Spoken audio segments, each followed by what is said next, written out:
Welcome all, welcome back to the Ginger Joe Racing Show. It's the big one, the Cheltenham Festival preview. We're getting pretty close now. I'm getting excited. I'm sure that all the lads are too.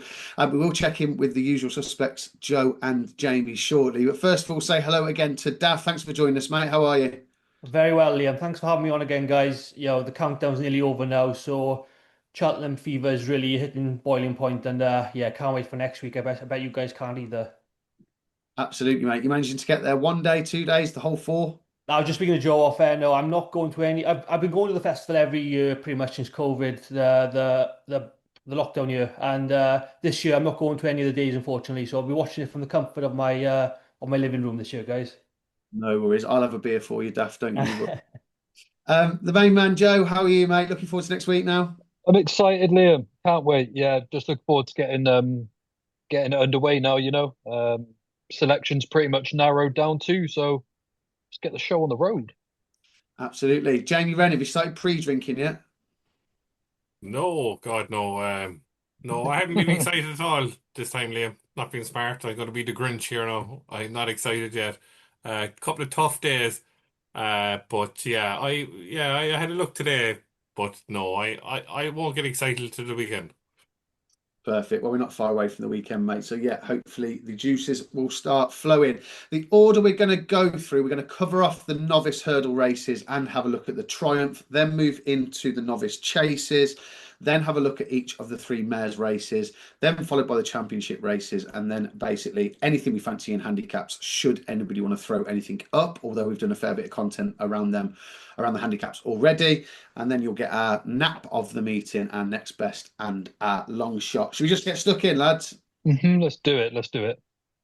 Well, we may as well start at the start. Let's start with the Supreme then. Old Park Star has been top of the market for a good old while, 2-1. Talk the Talk, who's now, at the time of recording on Wednesday evening, is 18.0 on the machine for the Turner. So it looks like he will come here 11-2. Mighty Park, who knows, 13-2. Al Kairos 7s, My Daddy Paddy 10s, and 14-1 bar. Joe, going to start with yourself. Is this going to go to Hendo or Mullins, or is there another trainer who's potentially going to land this year? I think it's going to go to Hendo. It's hard to see many negatives in Old Park Star. He's got the Cheltenham form. He's 3 for 3. He's got a bit of nice substance to that form, obviously with Hurricane Pat. His best asset for me has to be his jumping though, Liam, as well. He seemed to have a bit of speed and a bit of stamina.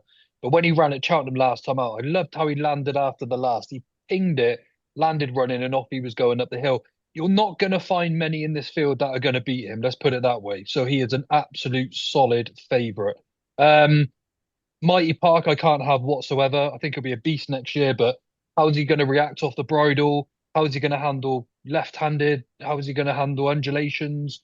How's he going to react when he's asked the question? There's too many questions there. So I think Old Park Star is rock solid here, Liam, but I must say I wouldn't be surprised if each to their own at least outrun his odds, although it's going to be a warm order for him to reach the place money. So look, I want to take Old Park Star on, but I can't, Liam. I think he wins it. Love that though, Joe. It's a massive price each way. Shall 50-1 for Barry Connell, each to their own. He's obviously not had the best of weeks. Bless him. Jamie, we were reminiscing. If you cast your mind back to October, about 16 runner fields in the Supreme. We're definitely going to get one, aren't we, this year? Is there one of the other 15 runners, or if not more, that takes your fancy more than Old Park Star? Or do you agree with Joe? Yeah, I backed Old Park Star Liam when he ran in Kempton, a horse that he beat for Tristan Davis on Sons Levy, who is not out of place in the county, especially with Fortune Numeric coming out. On Sons Levy is definitely has a chance in the county. Mighty Park will go to the Turners, in my opinion. I have no doubt about that. Talk to Talk will be too far behind in the Supreme. Had a hard race at the DRF. El Kairas, who I think next year will be next year's champion hurdler. He has to brush up his jumping. Leader Dalier, Straight John, who Leader Dalier beat, was well stuffed today at Naas. Ballyfet, Idaho's son is in there, of course. Look, you put up a horse at a decent price, Liam, and he's the pace angle of the race. 16-1 at the moment, half price. Couldn't put you off because I think he's going to be out in front. Catch me if you can, in my opinion. Sober Glory, but I still have the ticket from. I'm going to say the missus's cousin's wedding last year. We're all on the 50s. I cashed on one bet. We're all on the 50s of my daddy Paddy. I think he love fast pace. He's there 11 to 1. We're on the 50s and 25s each way, myself and my father. Look, I think Old Park Star is the best horse in the race. But look, the bookies are going to drift him. There's no point in backing him now at 94. There's no point because look, I think it'll be 3 to 1 to feel on the day. So I think my daddy Paddy, Mm. if it's a handicap pace, do you know what I mean? I think he's crying out for that. Look, the last day in the entry against Idaho Sun, they're blaming that there's no 3 hurdles. I presume you could see he was lacking no pace with Idaho Sun. Look, Idaho Sun was sixth in the bumper. I was unlucky in the bumper last year, in my opinion. He should have finished in the first 3. So I wouldn't be anywhere near Idaho Sun. But look, Silver Glory is the pace angle. To go really quick, I think Old Park Star will be third, fourth. My Daddy Paddy be there fifth, sixth. I think, like a lot of people say, Old Park Star will be beating. I don't see it myself. I think this the bookie trying to get the Jolly beaten in the first. We all know that. So look, it's a sprint, not it's a marathon, not a sprint, should I say? But I think Old Park Star's best horse in the race. But I'd say the each way to play at the moment, I wouldn't give up on my Daddy Paddy, no. So Okay. yeah, there'd be my selection. Old Park Star to win and my Daddy Paddy each way. Happy days. Daff, Jamie's mentioned there about Sober Glories. You think it's potentially set up for a closer? So if Sober Glory doesn't take your fancy, I think it'd be far more appealing on heavy going as opposed to the good that I think we're going to get in the description come next week. Is there a closer in here you think can potentially come off the pace and win it? It's potentially a closer, Liam. Firstly, it's a brilliant race to get the festival underway and a proper competitive Grade 1 to start the whole week, I think. Hard for punters, I think, to pick the winner. But I'll try and go through the main protagonists and break it down fairly quickly, guys. So Old Park Star, he's got the speed, he can maintain that speed and does quicker. We all know that. It might be, Jamie did mention how short he is in the market at the moment. It might be a risk at the start of the meeting to back him fairly low. I think, like you said, he'll drift on the day before the off. Maybe that's when punters will decide to go with him even stronger. I think he'll be pestered for the lead as well, like you mentioned, Liam. So it could be set up for a closer. He won't get his own way, but he does jump really good and has won the new course at Cheltenham already this season. The closer, I think, could be Talk the Talk. Obviously, one of the DRF, and that race I thought did turn into a bit of a sprint at the end. They went slow early on, very congested field on the last bend that day, which suggests how slow they really went. And once it became a sprint to the line, guys, the front 3 pulled 6 lengths from the rest. So I don't think Talk the Talk is slow at all. I mean, he beat 2 horses who had first run on him over 2 miles at Epistone in Ballyfad and King Rascal Grey. So he does have speed. His jumping could improve a bit, but it's not as bad as some people say, I don't think. I think he'll sit roughly in midfield in the first race in terms of a patient ride or in rear. I wouldn't say he'll be one to take the lead early on, as JJ Slevin will judge the pace and decide when to pounce. If he gets everything right, he's a major threat to the favourite Old Park Star. El Kairos, he's one I won't be discussing for long, guys. I can't side with him, despite the obvious speed he has. I just think the form of his races aren't strong enough, and he's clearly vulnerable when he hits the front too soon. Mighty Park, I did put him up in my Antipus series at 15 to 2, non-run, no bet. So hopefully he'll take his chance in the Supreme, even though he's had a 1 run. But blimey, he was good. He won by 38 lengths on his rules racecourse debut, and if that's the case, you must have something good about you. It's not because of pocket talk, but I think he should run here because clearly he has very high cruising speed. He jumped quick at Ferryhouse and took lengths away from his rivals over the hurdles. He's JP McManus's only run in this race, guys. So surely he wants to win the first race of Cheltenham with his best novice hurdler. And I'd argue as well, he's probably Willie Mullins' best novice hurdler too. Other UK horses, like Jamie's mentioned, is My Daddy Paddy, who I think is probably one of the best jumpers in the field. Sober Glory probably will be the speedier of the UK horses, and Idaho Sun is probably the safest of the 3. So I wouldn't put you off any of the UK horses, but I think my selection, it will either be Mighty Park if he runs or Talk the Talk. They're the 2 I'll play against Old Park Star, in my opinion. Happy days, thanks, mate, and a really good analysis of a lot of the key key players in the race. Old Park Stars, one I'm going to side with. Speaking from my pocket slightly, I'm on at a nice double figure price after winning at Cheltenham, but it's wide open, isn't it? If we have torrential rain between now and the start of this first race on Tuesday, Sober Glory, I think, could take all the beating from the front, but it'll need a lot of rain to come. So, boring, but I'm going to side with the favourite. Should we move on to the intermediate trip the following day on the Wednesday? Of course, the Turners Novices Hurdle, as it's now called, Baring Bingham, Ballymore, whatever you want to call it. We've got no drama this end for Paul Nicholls. He's got a favourite as a novice hurdler at the Cheltenham Festival, 4-1. Whitey Park is a bit shorter for this race, and again is the only representative for the JP McManus, 9-2. Talk the talk again, 5. Skylight Hustle, 6s. Ballyfad, 8, so I believe he's on a little bit of a drift on the machines. King Rasco Grey in at 8. Act of Innocence for Henderson, 10s, 14-1 bar. We'll go in reverse order if you're happy with that, Daff. So you get first say on who is going to win the Turners this year. I absolutely love no drama this end, and hopefully stops the rot for Paul Nicholls in this race with his Charlo Hurdle winner. I'd easily say he's the one to beat. He stays well, and for a big horse, he can quicken and accelerate up a hill, as was seen at Cheltenham in November and Sandown in December. Like I said, he's won all his hurdle races this season, including the aforementioned Grade 1 Charlo, where I do think he did all the hard work out in front. So hopefully with a lead in this race, he can be asked to press past them around the last bend and press on up the Cheltenham Hill. His form is also working out better, guys, recently, with a lot of other horses coming out and winning of late. And he's already had festival experience when running in the Champion Bumper last season. The Irish contingent for me in the Turners this time around isn't as strong as other renewals before this.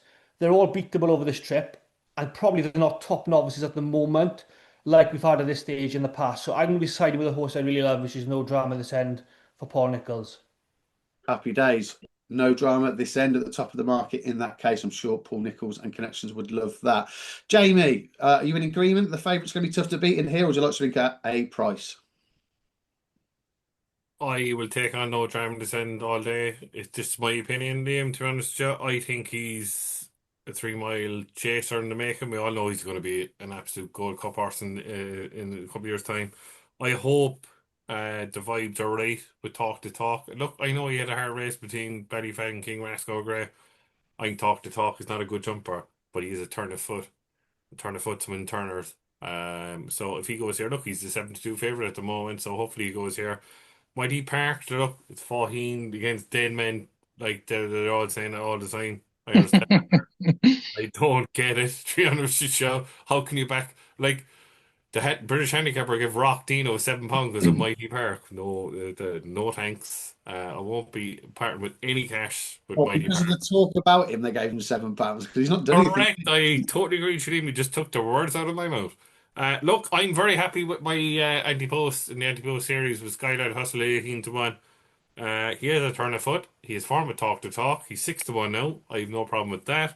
I think Dr. Steinberg should be in here because I think he's no chance in the Albert Bartlett. He's too keen. Rasco Gray, I couldn't have him.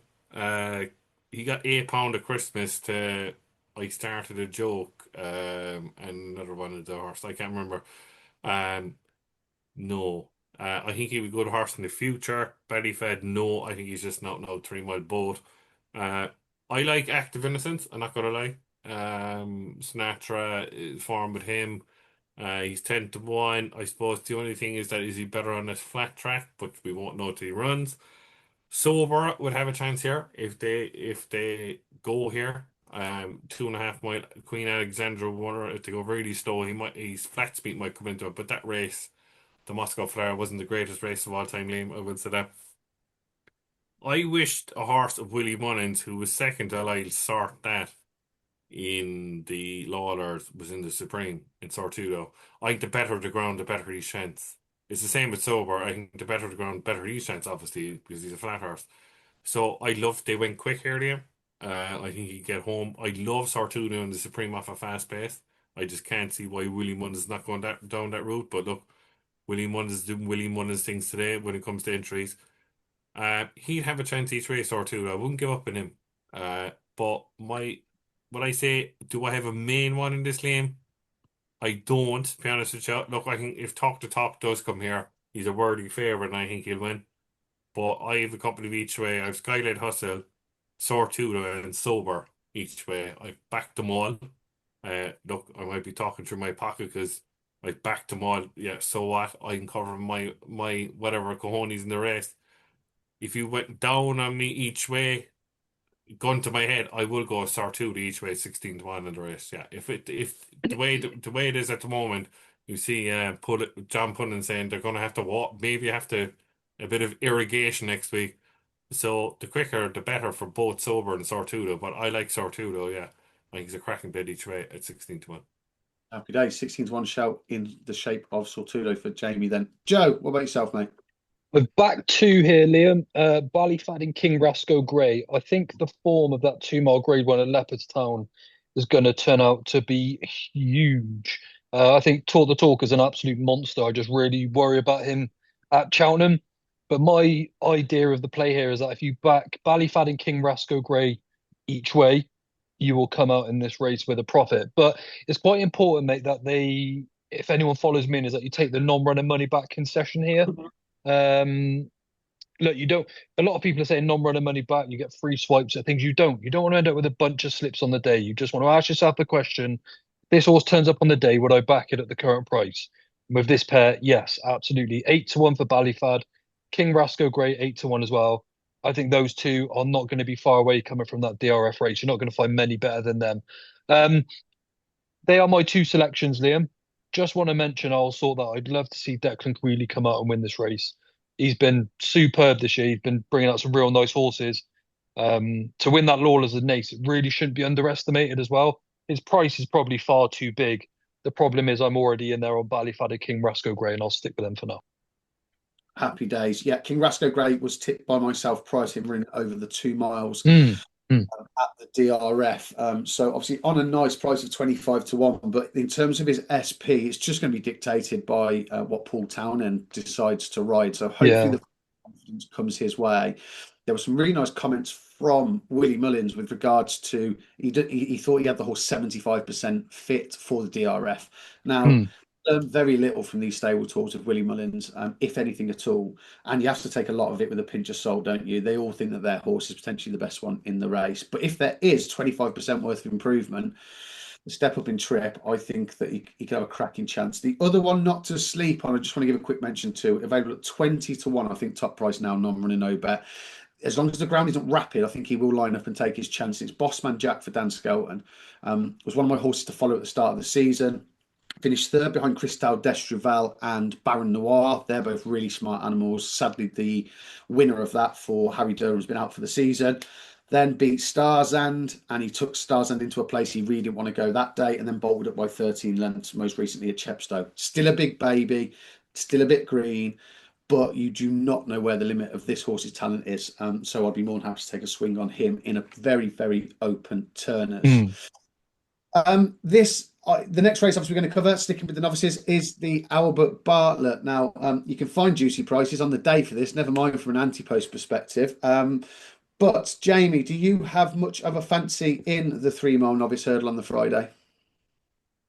I actually do, Liam. Turns to I fancy too. I'm surprised the passing wife is going to be supplemented for the race. You can't discount that, even though the Markham 143, I think he'd have a right chance in the Martin Pipe. Sorry, I think if he turns up, fair enough. He's a price each way, 12-1. I think there's only one winner of this race. And I will be keeping an eye on Mr. Ginger Joe's fan club in each of their own when he runs earlier in the week. I think Spin in the Air is the one to be with here, Liam. I really do. I just was impressed with him the last day when he ran. His form tailed off last year in bumpers, but I just think I think he's been laid out for it. Dr. Steinberg to me is very short. The Devil you know, look, did it in the River Don, we all know that. And there's form tied in with together. Obviously, Dr. Steinberg beat the Devil you know at Navan. Espresso Milan to me is just a national hunt chase horse for me. Old style national hunt chase horse when there was no 0-145. I think he's as slow as me, to be honest with you. But yeah, I really fancy spinning Aaron here. He's 10-1 to find out each way. Look, you know the Albert Bartlett, the average price is 20-1. We all know that. in the previous years. But look, I think Spinning the Yarn's coming on nicely, slowly. And he's turned a foot the last day. It was brilliant at the end. And I think he's the one to be with here. Spinning Yarn all day for me. Fair enough. I'll quickly jump in because I've got two in here that I do like. The first of which is Espresso Milan. I really like the fact that he had the ability to win over 2 miles, then stepped up to 3, and won really well. The race that won over in Ireland was the same route that Monkfish took en route to this. I would not put you off backing him, and I'll be backing him before Paul Townend gets dropped up on him, because I think that will be his ride, and it certainly won't be Dr. Steinberg. The other, just to give a mention to, for both the race we've just covered and this, I backed him at massive prices on the exchange, and if you find some loose change, I wouldn't put you off. Laureate's Destraval, his breeding's impeccable. This horse won really well second start. He's 33 to 1 from 66s for the Turners, and his 50s here. And go back and watch him the last day. I liked him. Joe, do you like either of those Mullins runners or something completely different, mate? Yeah, well, I haven't backed Loris Destreval, but I am like you. I do really like him, mate. I think he's probably slipped under the radar a little bit because he was running at a time where Mullins wasn't necessarily firing until he sort of went on and beat Jets Monte Carlo at Thurles. I think that form's pretty strong. I did put up Classical Creek at 25 to 1, I think it was, anti-post. He's now 50s. That would obviously be a concern, but we can obviously see the odd shock in this race. The Devil You Know would probably be the one for me here, though. He's quick enough to beat Skylight Hustle over 2 miles. His run next time out at Navan behind Dr. Steinberg, I never thought he was totally comfortable, but then obviously you saw how he won at Doncaster. He just travels like a monster. Like, he's not going to come off the bridle until the bottom of that hill at least. So, he'll give you a solid run for your money. So I've got to keep a little bit of faith there with Classical Creek, Liam.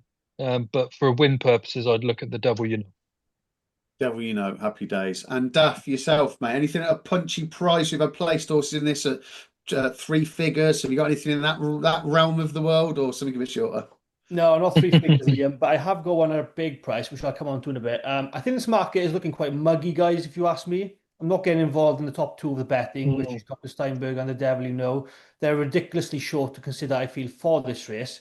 And as you guys mentioned, Battle races can turn out with some indifferent results. And I'm not looking at the top of the market for this year. So Dr. Steinberg is probably looking like featuring here rather than the Turners of 2.5. I'd probably fancy him more in the Turners myself, to be honest. Instead, I'll probably back a couple, one at a massive price and another at 25 to 1 to go against the top 2.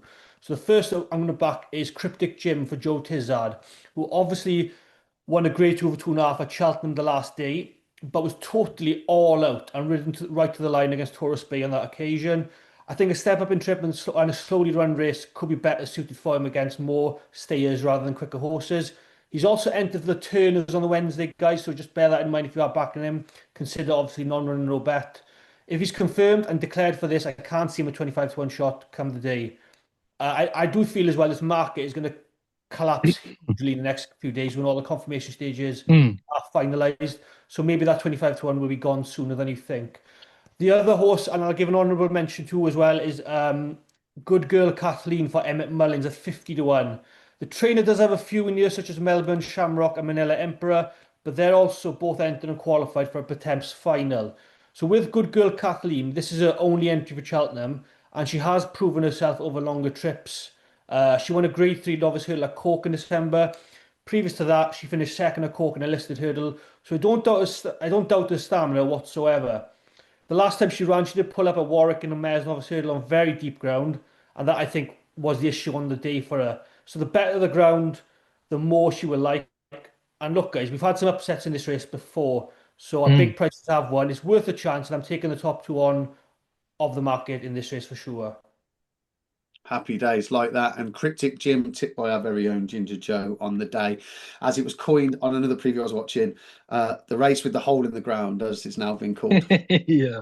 Has that been fixed? Was there any ever confirmation? I'm sure it has, but It has Maybe been fixed. didn't even know the hole was in the ground. Yeah, it wants to be fixed, doesn't it? You were looking at the opposite direction, and I saw the hole because it was my height. Do you know what I mean? Your head would have poked out the top, James. I'd have fitted into it, Joe. Got down there and fixed it a bit quicker. Yeah. I'm not from England, by the way. Just No, quickly, make us all accountable. Just one selection each from each of the races we've covered in the novice division. Joe, the winner of the Supreme is, or the bet of the Old, Supreme is. Old Park Star. Still Old Park Star. Same for myself. Jamie Wrenn, In the Supreme, Liam, is it? please. My daddy Paddy each with it. Staff, I will side with Mighty Park in the hope he does go there. perfect. Turners, Joe. King Roscoe Gray and Ballyfad coupled. There we are. I would play Bossman Jack each way. Jamie I'll go with Sky and Hustle each way. and Daff. No drama this end for me, Liam. Perfect. And then in the Albert Bartlett, I'll take a swing at the horse that I mentioned, Espresso Milan. Joe. The Devil You Know. So Daff.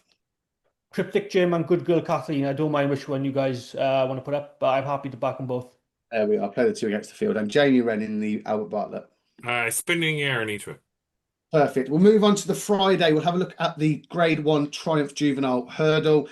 This market's been blown wide apart and now doesn't look or appear to have an absolute superstar in here. Proactive at 7-2, Salma De Veri 9-2, Minella Studley 7s, Maestro Conti 15-2, 8-1 Macho Man, 8-1 Monge 2, who I believe skipping this, I believe. Is that correct? Mm-hmm. Yeah.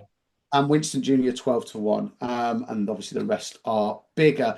Jamie, I'm going to start with you because I think there's a Skelton horse in here that you really like the performance of on Trials Day, and potentially you're going to give Maestro Conti a good mention. So, is that the horse you like in here now that Narciso has his out? Yeah, I backed Maestro Conti after the race. Liam, we were there on Trials Day at 9-1. I'm still happy he's 15-2 there. I think he's really good.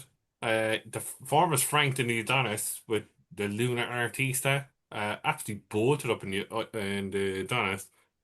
She might go to the Fred Winter. We don't know. Look, she's up there to Fred Winter. I'll have more on. Sediment De Veri, I've been hearing from a couple of reviews. She's coming here. I think she'll be Patrick Mullins' right. She's not going to be Paul Townend's right.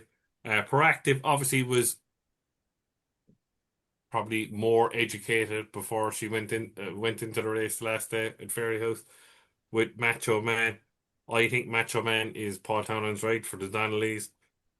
I think it's all William Mullins against Dan Scott. Look, I don't give that. Look, no respect to the English. I don't give that middle of study any chance.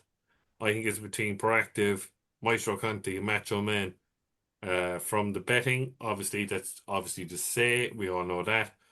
But I think Macho Man will beat Feel Gut by 5 lengths in Otay. He'd be back going left-handed. He was favoured to be Proactive that day. Look, it's one run. You take your hands in your arm. I understand that. Maestro Conti's had 2 runs in the UK. Macho Man and Proactive 1 run in Ireland. It's up to yourself what you want to do. To be honest with you, Liam, I think it's between Maestro Conti and Macho Man. And you play the win only against the field, would you, Jay, at this moment? Yeah, I would. Yeah, I would. Yeah, I think you're getting places there, Liam, with me. To be honest with you, but I bet Macho Man at 10-1 last week. Yeah, I really like him. I think I'm covered. I just don't fancy Proactive. I don't fancy Selma De Veri. I'm not a bit of the study fan. I think it's between Maestro Conti and Macho Man. And look, Maestro Conti's, people look, yourself with him, course and distance of everything for some people, when they're punting. I understand that part. He's impressive that day on my eye in the trial that day on Trials Day. But I think there's so much potential in Macho Man. Feel Gut's being put up back for next year for the Donnellys by Nicky Anderson for a reason. So I think Macho Man is the best. 8-1 now. I'm on at 10s. I couldn't put anyone. My number 1 bet will be Macho Man. Yeah. Happy days. Macho Man for Daff. Macho Man could end up going up off an awful lot shorter than Selma De Veri. She's currently almost half the price in the market, and the vibes are that Townend's going to ride Macho Man and not the mare. Are you in agreement with Jamie or something else you like in here, mate? I'm pretty much in agreement with Jamie here, guys. I think Maestro Conti, well, I'm saying Maestro Conti personally because Dan Skelton is adamant he's come forward and improved a lot more, as you will need to in order to beat the Irish horses in this race. His form, like Jamie said, isn't working out too badly, even with his first run out in France. And if the trainer Dan Skelton has nominated Maestro Conti as one of his best chances of this year's festival, then you have to take note, I think. I wouldn't rule out Manila Study as well, guys. I think he's going under the radar a bit. in terms of the fact he's got lower connections, perhaps. He's won at Cheltenham already over course and distance, which is a plus, as well as giving everyone weight in the race. He beat Winston Jr. in the process that day. He was favoured for a Fred Winter on the Tuesday. He won his next start and goes in the juvenile handicap hurdle off 131. So if you can upgrade how good Manella Study is as well. Yeah, I think that I really think this year it could go to a UK horse. I'm going to be sided with either Maestro Conti, probably more so than Manella Study. So that's where my money will be going towards one of them too. Going to be 28-0 to the British. Love it, Dave. My strategy for this race is I'm going to wait until Friday morning, and then I tend to bet to around about £50 a point. All right, Jamie, calm down. To £50 a point. I'm going to have half a point on this race, and I'm going to find the 5 bottom horses in this whole market on the machine in the morning. They'll all be 1,000, 200 to 1, and I'm going to have a fiver on each of them, win only. There's my strategy. That's my scientific analysis of this race. Oh, whoa. You're after going on about the British winning 28 races. You can't nail your colours down to the triumph. Come on now, Macho Man. Oh, they're all at the bottom end of the market, though. That's what he's saying. Come on, Macho Man. After you disrespecting the Irish there, now saying you're going to win 28-0. That'll never happen anyway. We'll all be dead. Go on. It was. I can assure you, I don't believe it. Oh, he's getting plush. He's getting plush. Joe, Faye Bramley, have you been in her ear? Has she let you know whether Winston Jr. is coming here at all? Have you got any scoops for us with regards to targets in this race? Yeah, I mean, it's under high consideration. Let's put it that way, Liam. They've of course got a horse called Lord Byron as well. I'm not sure if he's in the Boodle still actually at the moment or not, but it's certainly up for discussion. Doesn't matter if he's in the Boodle show, he's shy. Go on anyway. What Winston Jr. Lord Byron, oh God, Lord Byron, yeah, he was poor. Did you watch? Yeah. That's the thing. I watched him this weekend, James. To be fair, and yeah, you know, I thought, well, here we go, here's your Boodle's horse, but he was disappointing, to be honest with you. Look, sorry to Faye Bramley, I don't think Winston Jr. is going to be good enough, to be honest, Liam. And I'm of a very boring opinion here that the first 3 is simply going to go to Willie Mullins. Proactive's a really nice horse, but he is a hurdler. I don't think he's one you're going to see continue to improve. Whereas Macho Man, like Jamie said, he did so much wrong behind Proactive, only finished a couple of lengths back. He's open to plenty. He looks like a proper raw horse as well. So he's the one that out of the 2 will come on plenty. I will lay as much as I have against Salma Devari. Do you think she'll boil over, Joe? Is that why? I don't think she's very good, Liam. I think she's in the wrong race, Liam. And the problem with, again, this is just me being a pedigree nerd. She's by a horse called Zarak, who I've just never got on with whatsoever. Zarak's only ever produced 2 horses that have been above a mark of 140, and that was Nietzsche Has, who stayed in France, came over and won the Grade 2 in Chepstow, or I think it's Chepstow. And Zarak the Brave, and he only got that rating because he managed to pick up a Grade 3 sort of towards the end of sort of what he was doing. Yeah, well, that's the Grade 3, wasn't it? I think it's a Grade 3 anyway. Like he only got the, obviously he won off the Triumph after Galway, so then he was to America because he needs fast. Exactly. Look, these Zarak horses don't tend to go on and do much. I know a lot of people won't be interested in pedigree talk with regards to punting, but it's quite significant in young horses because, again, for example, Macho Man, he's by Ivanhoe.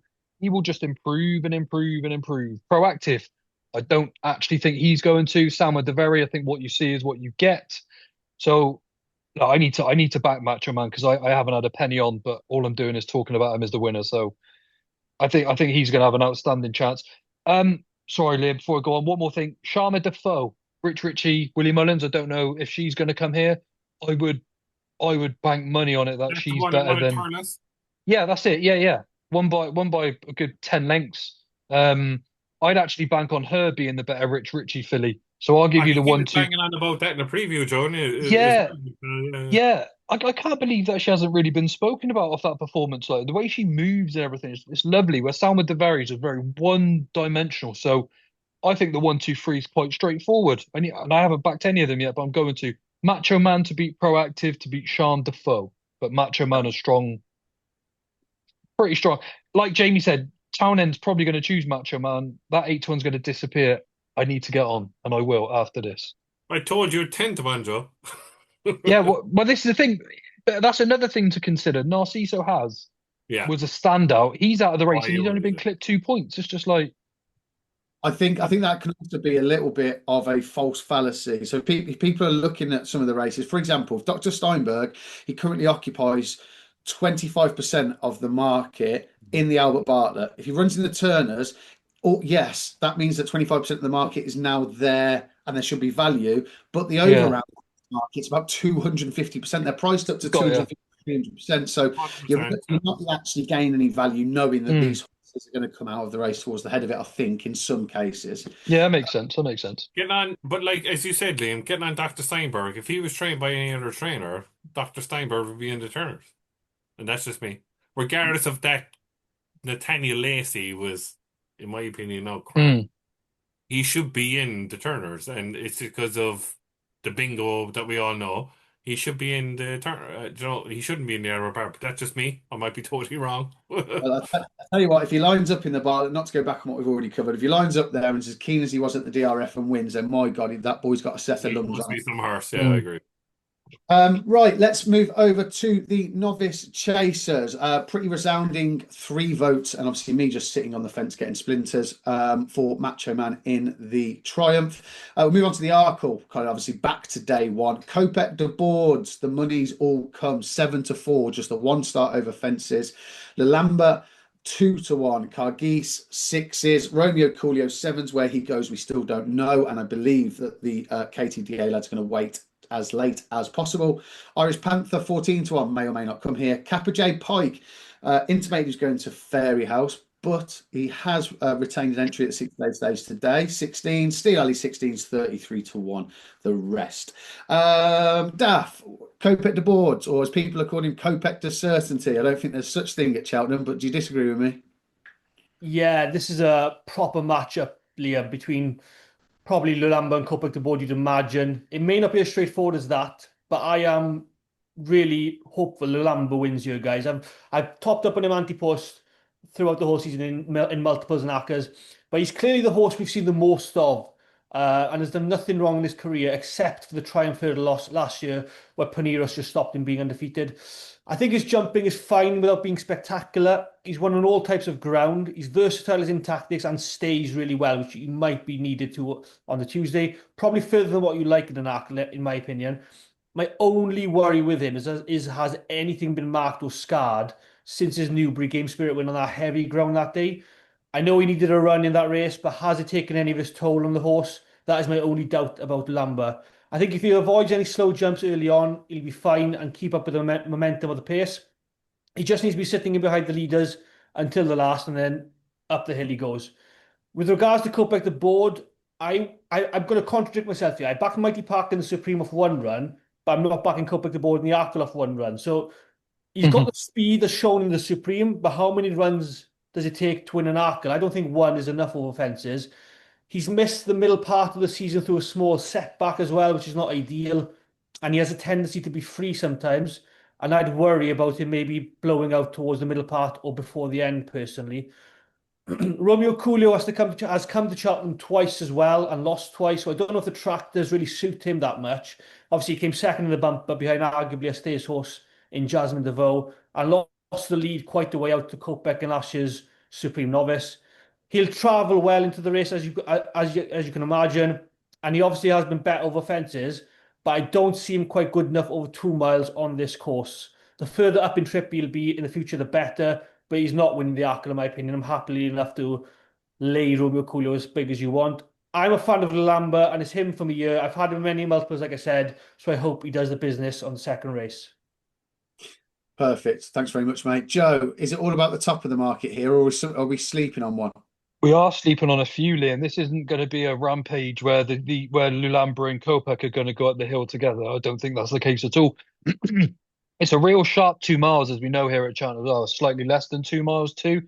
That doesn't necessarily suit the front two. The fact that Kopek's coming here with a 1 run, it doesn't necessarily concern me and make me think he's losing any ability, but he's going to have to be seriously sharp to, beat all these first time round, back here at Cheltenham. But look, he's been here and won over hurdles, hasn't he? Look, I better mention something actually before I go any further. Kappa Pike, I announced on Twitter that he wasn't going to Cheltenham. David Casey was saying, no, we're not going to travel over with him. And then he went and got the entry. So that's obviously apologise there on Twitter. Anyway, Caparge Pike is a lovely, lovely horse. I just can't pin. I wouldn't bother, Joe. I think I think that he's just in there in case something happens to Cargeese or to. I've got money. I don't think he's rocking up. If you read the quotes as well from the stable tour, they're very keen on that very. Yeah. Anyway, the fact David Casey was adamant as well that they weren't going, it just makes you question things a little bit, you know. But there's some really nice horses in here. Steel Ally is no mug whatsoever. Very, very good horse. And I'm a big fan of Sam Thomas. I really am. I've changed my mind on this about 100 times, Liam. Kopek, great chance. Lulamba, obvious chance. Cargese, great chance. Romeo Coolio is now too big at 7-1, though. He hasn't been 7-1 yet. I don't think he is now. That's suddenly too big. He needs a bit of an each way steal, even though I agree exactly what Daff said. Cheltenham in 2 miles probably isn't going to be his bag.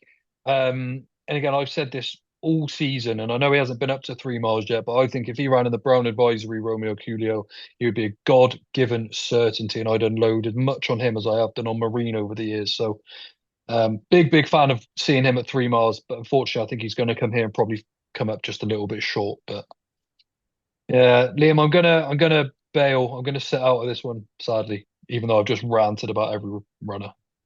No, I'd be really keen on Kappa J Pike. I've got a few quid down on the machine. I was happy to see he still retained an entry today. But yeah, if I were Joe, I wouldn't be apologising. The direct quotes have come from the yard that he's not going to turn up. I'm sure. I know you just feel like you have to, because there was one guy and he was like cashed out, and I'm like, you can get back. You can get back on now at the price. I don't think he's been too much bigger, but I don't know, stung a little bit just to say it, you know. Yeah, no, better man than I. Jaime, what's going to win the Arkle? Do you think it's all about the front of the market, or is there one of the ones that Joe's mentioned that you think we are sleeping on? No, there's only one winner. This team is Kopek to certainty. He's better than all of them. It doesn't make a difference. Lalamba will struggle in the first 4 fences. You have to remember the first 4 fences come up really quick. Look, you all know if Kopek the board experience could come in like, oh, hold on, we're going too quick here. They're coming up too quick for me, unfortunately. But no. Look, Irish Panther and Carkeys are going to set the pace. They're going to go really quick. They're going to get really Lanamba out of his comfort zone. Look, we all know, Liam, if Lanamba is there within 2 lengths of the second last, he's going to go away and win. We all know that. But I think he's an absolute certainty next year for the King George. But look, Nicky's Nicky, because Kitzbühel is in Willie Mullins' yard. We're going to go down that road again with Shishkin, the whole lot. I'm not going to get into it now because it's going to annoy me. I think Lalamba, if he ran next year in King George, there's nothing will beat him. He's a really good horse. But you might get into the Liam, what you did last year with Django Bay. If there's a pace collapse, we all know that Lalamba will win. I no doubt about that. But look, I think Irish Panther and Cargies are going to set the fractions here.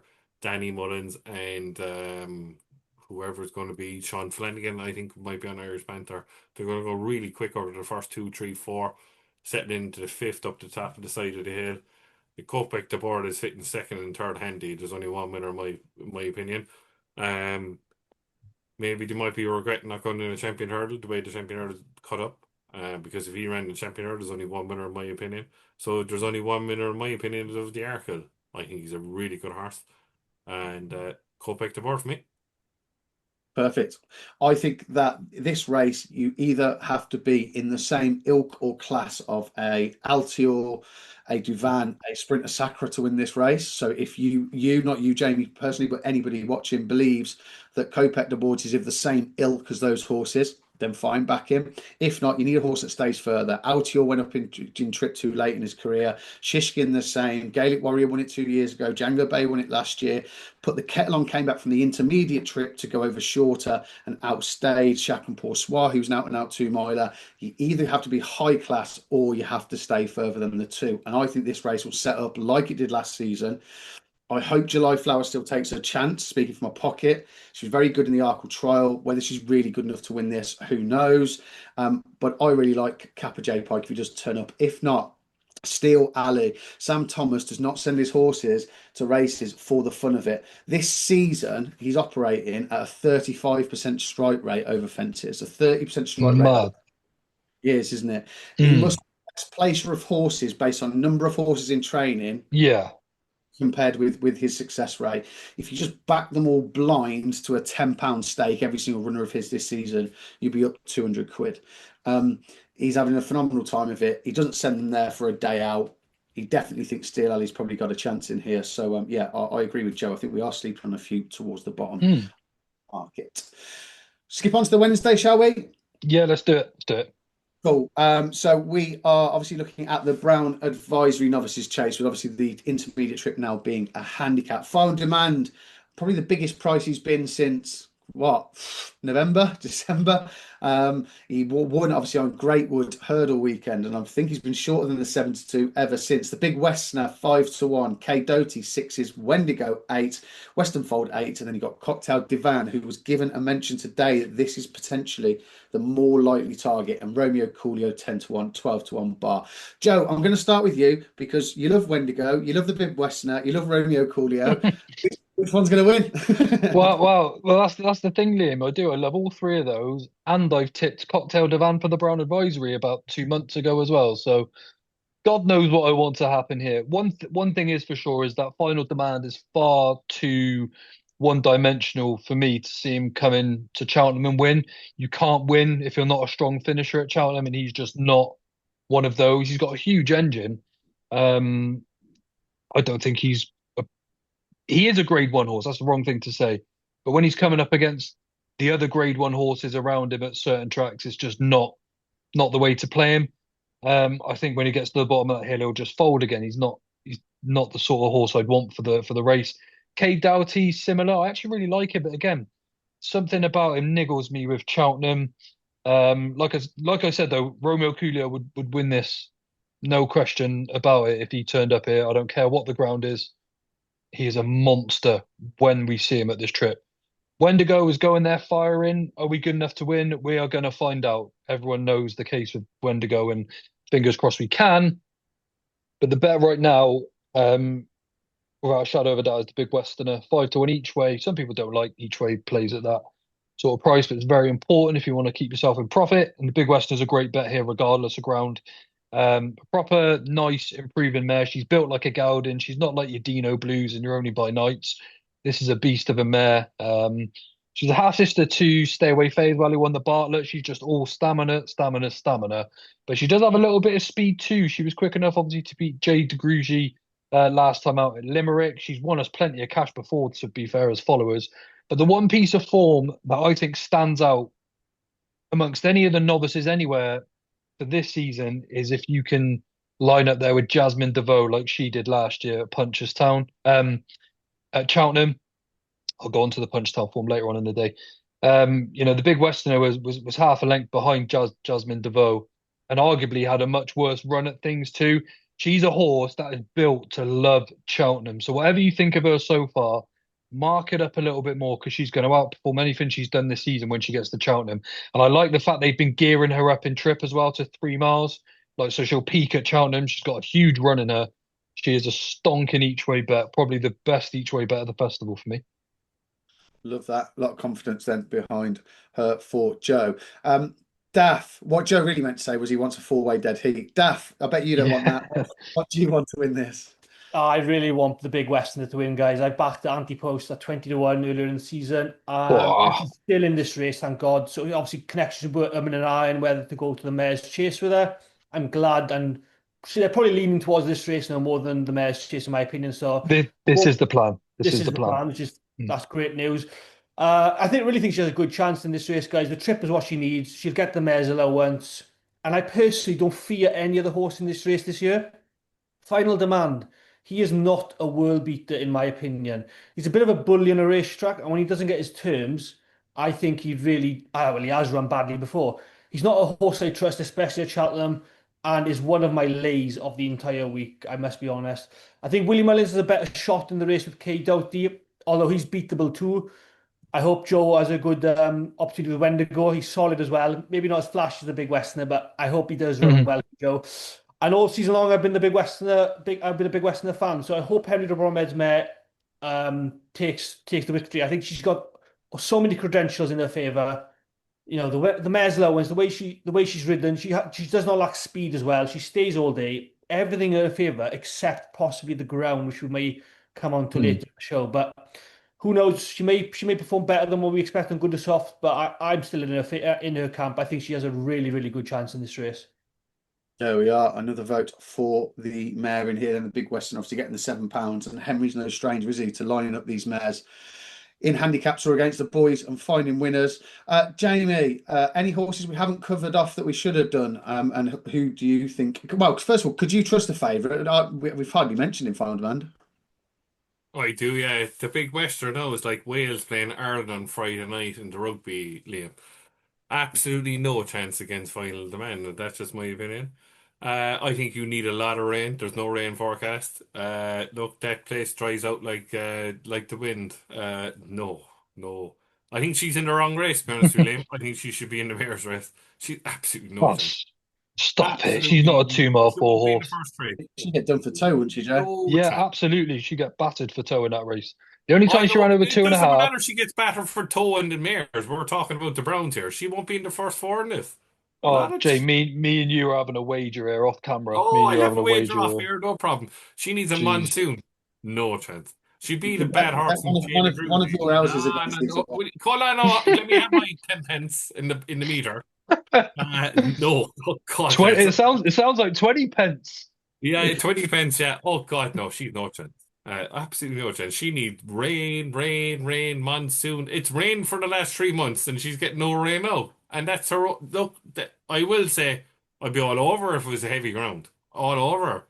Oh, God, she's no chance. She's terrible. She's like, What does have a chance then, Jay? I Fun's the think winner. finding the man's, and that's a good thing, Liam. Oh, I think Jamie, how? yeah, On this ground? You're absolute good talking thing. about ground. Talking Yeah. about ground. And you think he'll come up that hill He on the Good to loves the Soft better like he ground. did last year? Hold on, no. Can I have my 10 pence before you interrupt me? Yeah, you can. Oh, You sorry, can. you can have your 10 pence about Wendigo and Big Westerner for that 10 months. But I can't have my thing about the Go on. final the Go on man. then. Positive it. Go on.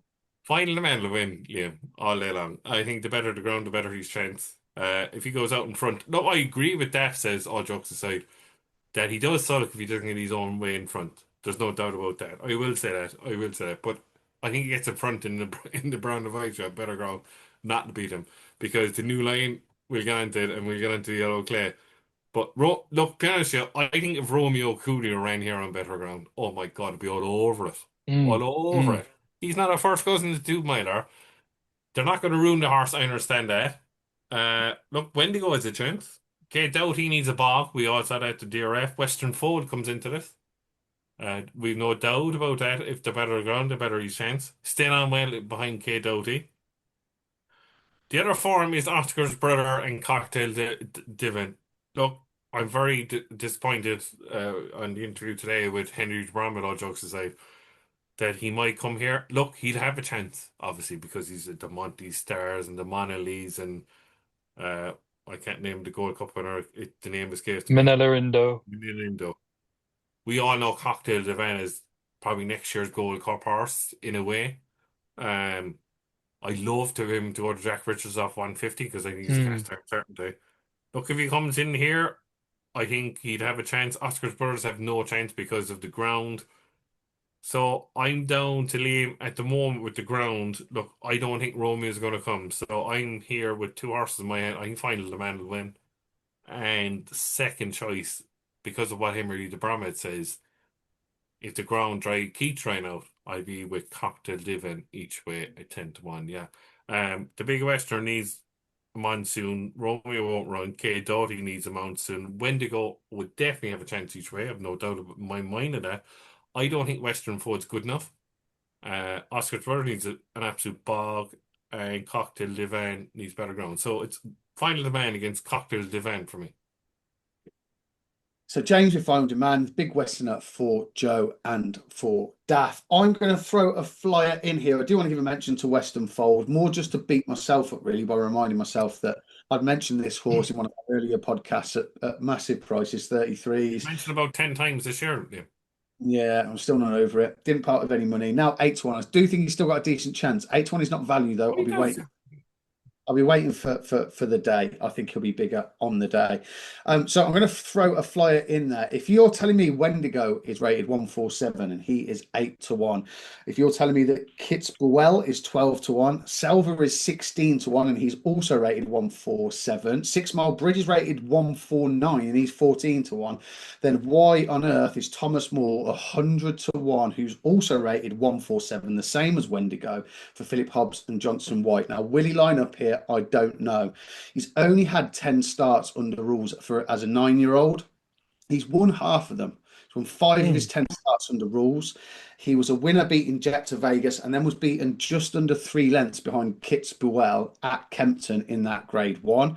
He's got Cheltenham form as well. He finished fifth in the Albert Bartlett the year that it was won by Stay Away Faye.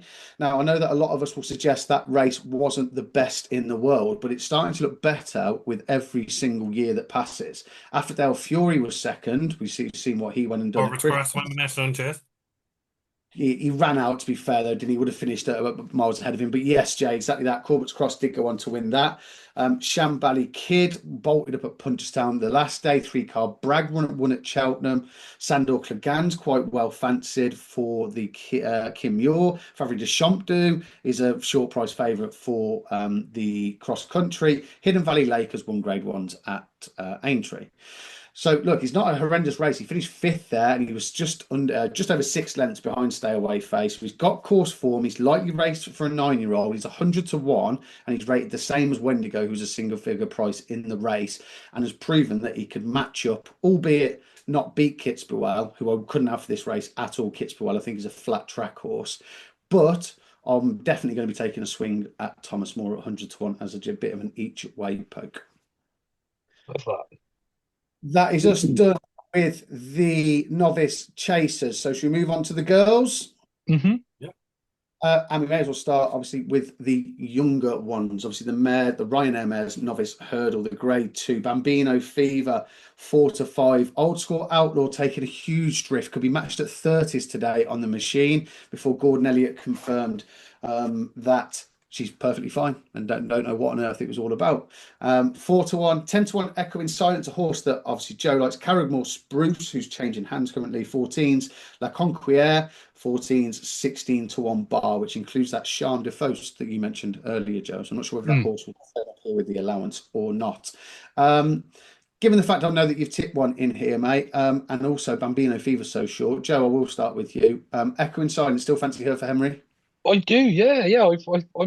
I fancied her then, and I'm sort of warming to her even more the closer we get now. I think the fact that she stays the further trip is absolutely ideal for these sort of mares. I know you could say the same about Old School Outlaw, but when she won, she did go off at 1 to 2. But Echoing Silence beat Switch from Diesel at Punchestown on really heavy ground. But then if you go 2 starts back to Down Royal as well, she also won on good ground. She's versatile as they come, this mare. You can ride her from the front, you can ride her from the back. She's going to have no issues with the track, I wouldn't have thought as well. And she'll absolutely love the Cheltenham Hill. Too big a price disparity between, I think I just made up a word there, too big a price gap between Echoing Silence and Bambino Fever for my like. And I'd even, like I said, I'd rather back Echoing Silence each way at the 10, 12 to 1 and take the place rather than back Bambino Fever at 4 to 5. It's just far too short. I see the appeal with Bambino Fever. She's not very assuming though when you look at her. What is the appeal, mate? Because I can't see any. Can't see what, sorry? I can't see any appeal. What do you think is the appeal? Why is she so short? Just What, the Bambino? Yeah, Yeah. it's just the Cheltenham form, Willie Mullins factor, because she's done nothing that's blown anyone away. And as well, if you want to start reading into form lines, well, she beat Switch from Diesel at Punchestown, and then Echoing Silence went and beat her by a slight bit further on deeper ground over further. So look, there's so much to like about this mare. And again, it's your typical Kenny Alexander mare. She's just going to keep improving bit by bit by bit, and she's not going to be far away. There's horses in here that I can't have. Le Conquiere, Place de la Nation, Charisma. Can't have any of these sort of horses. The class is definitely at the top, but I'm not convinced it's Bambino Fever, Liam. I really like this Echoing Silence, and she's I'm warming to her even more now than I have been all season. So yeah, cracking bet each way. Are you going again potentially, mate? No, I've gone in heavy enough on her, to be fair. But again, if you haven't backed her, the 10-1 is massive. So if you haven't, you can still fully get involved at that price. Yeah, absolutely. Magic. Daff, I'm looking at this and I can't help but feel there's something further down the market. Now, I might be a madman. Future Prospect jumps out to me, but she's blown out one too many times, I think, potentially. Am I mad? And is it just all about top of the market, mate? Or is there something at a price you like? No, you're not mad at all, Liam, because we've had some shocks in this race. Well, so many years, but the last few years, to be honest, we had a Golden Ace, obviously won a couple of years ago. I think didn't you wear it well one a few years ago as well, guys? Yeah, there's Yeah, been she did. a few shocks in this race, but this time around, I think we are overcomplicating it a bit because I think Bambino Fever is head and shoulders above all these. She won the champion bumper last season, as we know, so has been at the track and experienced the festival atmosphere before. In my opinion, she beat a good field of horses in that race that have now franked the form many times this season, including the likes of El Kairos, not short of speed, Idaho Sun, who's going to the Supreme, No Drama this end, so Tudor, even Fortune de Mer, they were all in that champion bumper. So it wasn't a bad champion bumper, I didn't think. She was ridden well on the day by Jodie Townend, and when she really quickened inside the final furlong of the bumper, which inclines, she doesn't lack any speed, as we know, and she doesn't mind the hill at Cheltenham as well. She only defeat in her career, I think, has been against an old school outlaw. Mm. But she's come forward from that run a lot as Bambino Fever, and I think both mares are very similar form over hurdles. It's a very tight call between them both. But I'd say the quicker of the two is Bambino Fever by a considerable margin, and Paul Townend is not going to allow the other mare, Old School Outlaw, to be in front during the race and have the first run over him. So I think the prices will be important come the day. If you are on Bambino Fever anti-post, then good luck to you. I think you are on a shoe-in of the winner there because I think she's definitely my selection and probably up there with one of my more stronger fancies of all the favourites in the week. Perfect. Really strong fancy then. So if you like your little doubles or roll-ups for the week, there's your first leg. Perfect. Jamie, finally, I left you to last on purpose, Jay, because I think you put up one of the best bets of the season. Correct me if I'm wrong. You put up Le Conquier at about 14-1, and then it went off even money. And although the horse didn't win, I tell you what, you give me a 14-1 shot that goes off evens every day, I will not be living in Ross on Wye. I won't be living in the UK. Are you Not more? no Ross and Wiley and Firkin. There's Right, not come another on. part of the world, but I'll tell you what, if I could do that every day, I wouldn't be living It's here. like it's like being with Jock and Connor of the hill of Cork City. You couldn't get up there, that was the issue. Jay, Look, should drop back down against obviously the younger yeah, horses. Are you I'm just gone off for Liam. Even though I fancy a horse that was 2 lengths behind her for a county, obviously, I think I would put up that. Um, Look, I'm only echoing what Daff said here. The form of that bumper is still massive, Liam. I think she's the bank of the meeting. That's just me. She's the bank of the meeting. Look, heads up on a listed race last day, punches down, shut the diplomacy, has a massive chance at a massive price each way in the bar. The Caballero Cliff won the last day when Kenton, Idaho's son. A lot of people, El Kairos, Sortudo, he can't dance, no dram this end, Calypso chance. I started a joke, Fortune the Mayor. It's never ending. It's Oh, never ending. The no. only thing what's put me off, Liam, is that Old School Outlaw was 11 hanks behind Show Lynn, who's been sold, hasn't she, for Paddy Toomey She won Mm. um, the, in won the the two entry bumpers, didn't bumper. she? Yeah. Yeah, yeah. I think Old School Outlaw looks stamp of a mare's chase with her. She's just bigger than Bambino. Um, Look, the only one I fancy, Liam, all jokes aside, is I think Bambino is a certainty. Old School Outlaw is a worthy adversary. We all know that. But William Mullins' horse is more than firing them. The only horse I fancy, and you just mentioned it about they got a new owner because James Bowen's going to be on now. Yeah. For the Wheelies is Carrick Morna Spruce at 12-1. Couldn't put anybody off it. Creepy inside that grade one. And look, the grade one was with Skylight Hustle and Talk the Talk for it at the last. Carrick Morna Spruce for the second. So there's your each way bet the whole race. I like the Conquer as a mare. I think we could be going down what we said before, Liam, about a Greatwood with Le Conquer next year. I think it's between the three Irish mares, not being Irish UK biased. It's between Bambino, Old School Outlaw, and Carrick Morner Spruce. No offense to Joe, but echoing silence. That's my opinion. But I think Bambino is an absolute good thing. There you are. So if you don't like playing at short prices towards the head of the market and just wanted a general interest in the race, then you could quite literally stick in a forecast, couldn't you? If you believe that the Bambino fever is a good thing, you could then follow him with Echo in Silence, with Joe's selection, or with Jaime with Carrick, Morna, Spruce, and play it as a forecast. A race that I want to move on to and get past as soon as possible, because I'm sick to death of hearing about this horse at the head of the market. She will turn up here, in my opinion. She will win. Interesting, the cheap pieces have gone on. Not sure why that has happened. Is she quite right this year? Who knows? But currently vying for favouritism is Woodoo, obviously the winner of the Martin Pipe last year and has won twice this year, both in the UK and Ireland, and Lossiemouth, both around about 5-4. Brighter days ahead, more than likely not to turn up here. Then you've got Jade DeGruzzi, Feet of a Dancer, Golden Ace. Take No Chance, obviously tipped by me at 40s earlier in the season. Let's make this brief. Jay, what wins? What turns up and what wins? What, in the Mayor's Hurdle? That's the one. There's only one winner, the Mayor's Hurdle. It's Lossiemouth. Yeah, look, sure, we're subject, but we won't get into it, Liam. Quick and briefly, there's no Mayor's Hurdle. Lossiemouth would be in the Champion Hurdle, and Woodhue would be in the Stairs, and we wouldn't be complaining now. Regardless if it's on the old, the new, it doesn't matter. Lossiemouth will destroy Woodhue for pace. So, Lossiemouth for me, absolute cast iron certainty.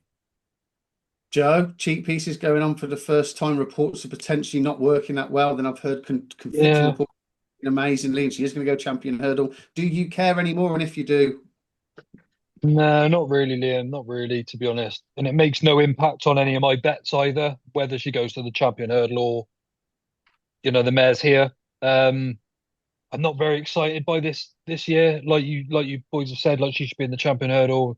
Won't even talk about it. Would do if you're backing a 5-4 favourite would do sort of front running style. God, you're going to be sweating to get that 5-4, even if she does get it done. So no, I'm not really interested in the race anymore, Liam, and might just sound a bit boring to me, but I just want these in the Champion Hurdle and the Stayers and stuff like that. So whatever. before everybody tunes out and switches off, can you put a bit more enthusiasm into it? I can't, guys. Lossiemouth shouldn't be running in this race. She should easily be running in the Champion Hurdle. It's a fast. It's a cop out. It's not good for racing in terms of the broader aspect of actually the sport. What it's named after, racing. You're meant to race against the best of the best. But I won't go into that too deep. I think Woodhue, like I said, she's a worthy favourite. If Lossiemouth runs in this race, she wins, but she should not be even considered for this race. She's won two Mares Hurdles before. What is the point winning another one when she could easily go off favourite in a Champion Hurdle, in my opinion? So, yeah, short and sweet, no interest. If she runs, she wins. If she doesn't, Woodhue wins. But look, to be honest with you, lads, I'm contradicting myself now. We shouldn't bring up the flat, but there's a mayor's race for everything in the flat. So that's the argument. What do you think of that? What, a mare's race on the flat? You know what I mean? Like, there's always a 2,000 and a 1,000. There's a Yeah, derby well, and no. well, You know what I mean? Like, that's what people are giving out about. Yeah, but the reason it's different with national hunt racing is Breeding. it literally is just the breeding side of things. But me personally, like if you're going out there to try and find a dam for your colt, your sire, whatever, like if they said, oh, this horse won the mares, but we've got one that was second in the Champion Hurdle, I wouldn't turn my nose up at I second. agree with you there. Do you know what I mean? You'd want the dam say second in the Champion Hurdle. Yeah, exactly. I just wouldn't be an issue to me. So I don't get it either way. There's nothing wrong with finishing second in a Champion Hurdle, but we don't own the horse at the end of the day, and it's not what we want, is it? Unfortunately, so how we see it as punters and fans. Exactly. Rich, she's entitled to put her in this race. He's entitled, but that's it, Gav. Exactly. It's not sporting like. It's not what the festival is all about. It's not. No, it's not right in my opinion. And she wins. It'll be a somber atmosphere. It won't be like. Not everyone will be overjoyed for her to win a hurdle rather than the Champion Hurdle. She's won a triumph. She's won two Mares Hurdles. Just chuck her in the Champion Hurdle, please. Not for pocket talk, not for money wise. Just for sporting entertainment. And Liam, sorry, I know you said like we were going to go through this one quickly. But like, if you go and have a look at all of the horses here, like say Bar Cavega that have gone on to win the race, like Benny Deju, Roxana, Black Tears, Marie's Rock. No But one's I, queuing up. No one's queuing up to have their sires breed with these horses. It's but I, nonsense. but I agree with you there, Joe. You actually made a fantastic point there. They should have left it as a Grade Two race.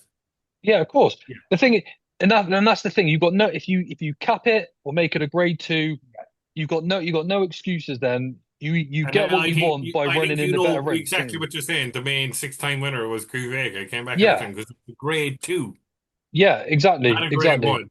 Yeah. Yeah. Anyway. Anyway, Maybe if we want to try and spin a positive on something that, and again, I'm not even going to agree with what I'm about to say, but look, let's just play devil's advocate anyway. yeah, Maybe over the course of time, it's just the fact that the Quevegas of this world and the Lossiemouths are just so superior to all these other I mares. don't disagree with that. As we move on now to the Mares' Chase, where I think we've got a brilliant renewal of this race. I Hmm. think it improved if many of these were actually going for other targets, to be perfectly honest, again. However, this could be one of the most competitive and thrilling races of the festival, whether it's right or wrong. As we say, Dino Blue could be in a champion chase. But I Panic think that's because of it's there for a long time, Liam. It's coming to fruition now, and you're dead right. You're dead right. quite possibly. So who knows? Yeah, maybe they'll be the star And if you attraction. say only by night, I'm literally going to go look. Only one Good night. night. Good night. Oh, we'll find out who we do fancy. Daff, we're going to start with you, mate. Obviously, we've got Dino Blue, 6-4 favourite, looking to retain. No horse, no mare has retained this in the 5 renewals we've had. Obviously, only 4 opportunities to do so. Spindleberry 4s, Panic Attack 5s, Only by Night 8s, 9-1 Diva Luna, J Degrees 10s, and then we've got July Flower 12-1, and the rest at bigger prices, mate. What is there anything that takes your fancy in here? Yeah, this is a very good race, I think, on paper, guys, as you said. And there are a few top mares in contention this year, including reigning winner Dinah Blue, Spindleberry, Panic Attack. You've mentioned them all. Dinah Blue sets the standard, of course. She's clearly a top mare and so consistent. She beats the Irish mares a lot in Grade 2 events and Grade 3s, but this season, I feel she just hasn't been tested too much, guys. I know it's a strange thing to say, and the 3 runs she's had have been good with form lines of second, first, and first. But I'd like a mare that has battle hardened more and sort of has been seen to be improving more during the season. She's a 159 rated mare. I get that. She's very, very good as she is. But who has she really gone up against that you would say is a top class mare this season? I'm not sure. She's had a tough year in my opinion. And this year's mare's chase is far stronger than last year, guys. So I'm probably going to be siding with either Panic Attack or Only by Night. Sorry, Jamie. Both of whom are top mares, I think. I don't need to say too much about Panic Attack, a Paddy Power Gold Cup winner and a Hennessy or a Coral Gold Cup winner this season. She's been a revelation, and this will be another excellent day for her and her connections if she could win. Only by Night came second in the ARCA last year, just touched off by Django Bay. Now, with Only by Night, she's still mentioned to be kept in the champion chase for Wednesday due to Marine Nationale coming out of the race yesterday. So if you back her, make sure we get the non-runner money back price just in case. Yeah, I'm going to go with Panic Attack, I think, guys. I think she's again, Dan Skelton's very bullish on her chances, and I take that with very high esteem. I want to take on Dina Blue. I just think last year was a phenomenal performance from her, but will she be able to replicate that again this year against better mares in a tougher race? I'm not sure. So I'll go with Panic Attack for the Skeltons. Like it, Skeltons could have a very good week. Jamie, why are you against Only by Night, or were you suggesting if I was tipping her for this after having tipped her for the champion chase earlier in the year? Yeah. I dragged that out of you. I was fishing, Liam. Come on. Oh, I see, I see. No, only by night would have a chance, Liam, not being smart, with the ground drying out. I will say that. Yeah, if it's soft ground, she's no chance. Panic Attack is the mark of 147. Now, to be honest with you, Liam, and this is just my opinion, if they didn't have Madara for the plate, the same owners and same trainer, I think the 147, the Panic Attack, would be very appealing. She still That's has to such a improve. good angle. That's Yeah, such a good angle. she still has to improve a stone. And look, I was with her a couple of months ago, and I mentioned on the pod, I would rather on her plate because it's the same thing. Do you know what I mean? So she should be in a handicap because I think she'd win the handicap. The That's just Ryanair's me. not a handicap, Jamie. Hmm? The Ryanair's not a handicap. Yeah, I'm not going into that. But Spindleberry, to me, look, regardless of she didn't run her race and she didn't have a hard race in the Irish Gold Cup, I think Spindleberry's best runs on heavy ground. We all know that. Um, I'm gone off her completely. With the forecast now at the moment, Liam, I think it's a two-horse race, and I think it's just been unoriginal. Dino Blue is the horse to beat. She's 159 for a reason, and the only danger. And I was like to say when I heard someone say, "Only by night." Are you joking me? But in my head now, because of the better ground, in my head is that only by night is the only day to one.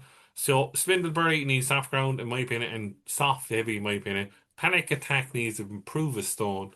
So I think Dino Blue is the likely winner, and the only danger is only by night each way. Perfect. I completely agree with regards to the ground, mate. The drier it gets, the more likely she probably is to go and take and try and get the extra trip, isn't she? Joe, Mares Chase, do you like the top of the market? You against Dino Blue, mate? What takes your fancy? Get to the very top of the market and back her. Dino Blue is your banker of the festival this year.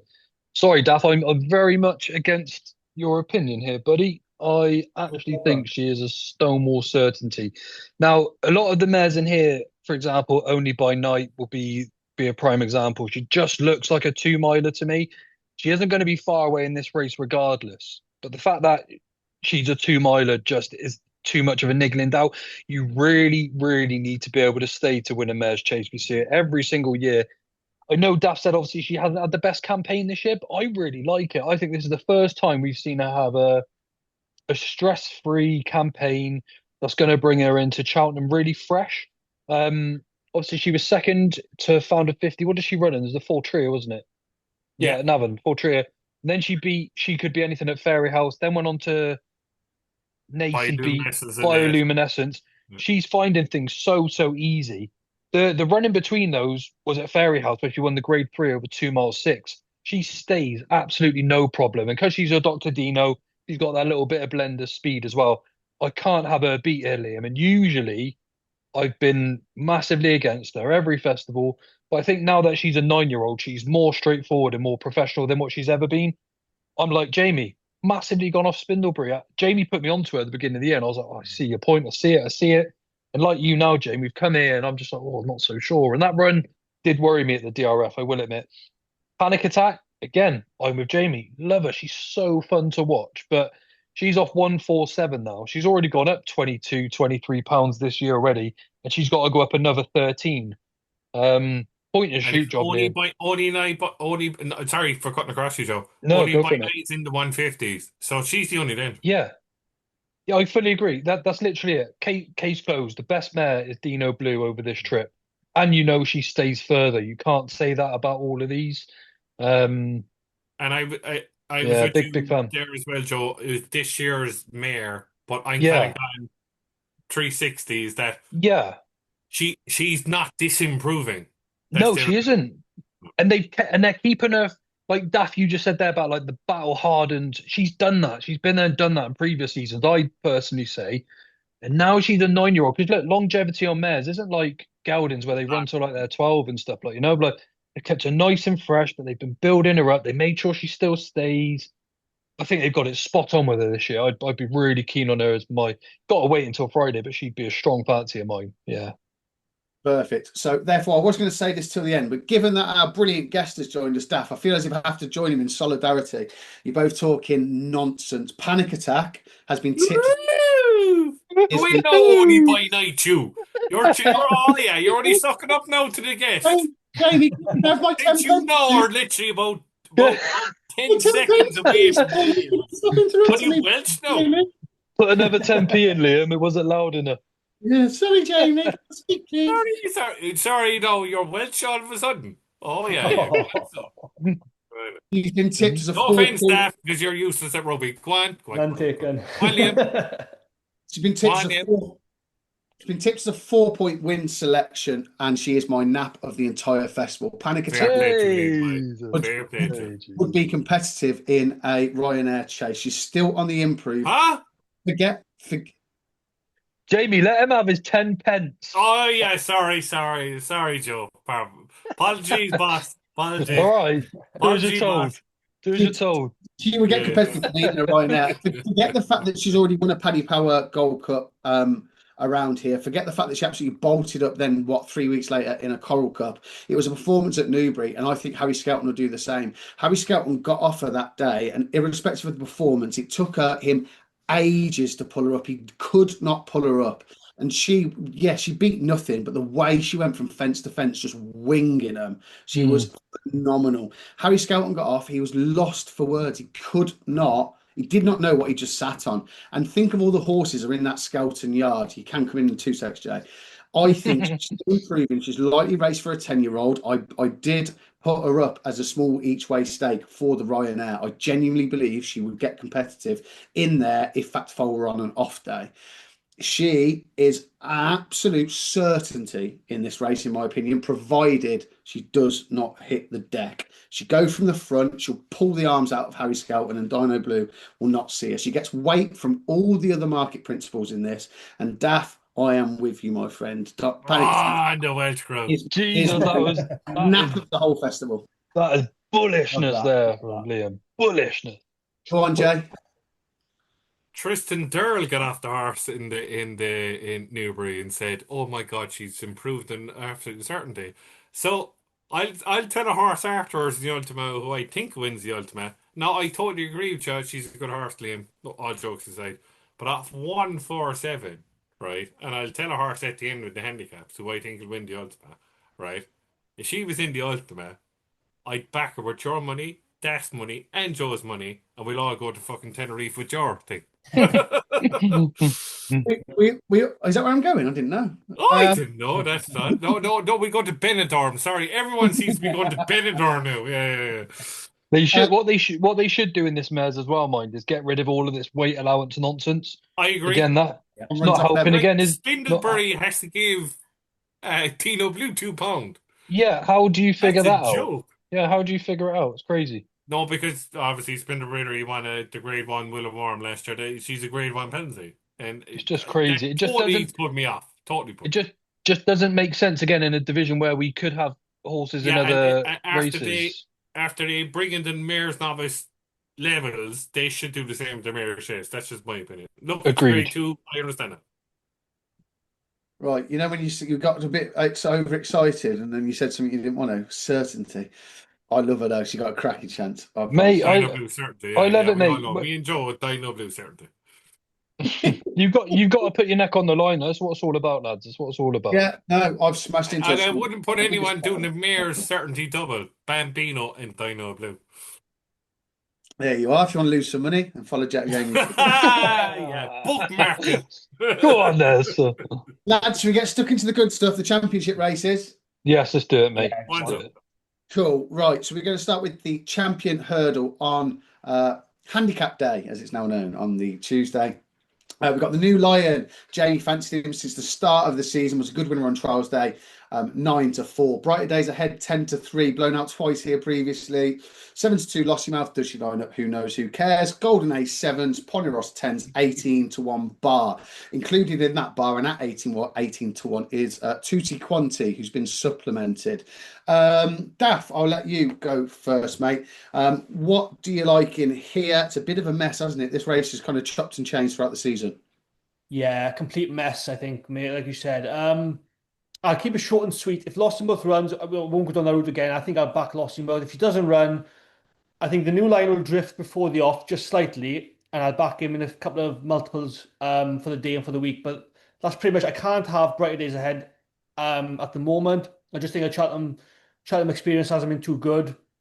Golden Ace is the solid option, as we know she won the race last year. Clearly, she's very talented mare, but I'd be a bit surprised again if she could win this race back to back. There's no one like higher prices I fancy whatsoever, so I'm going to keep it short and sweet. Lossymouth, if she runs, I will have my money on.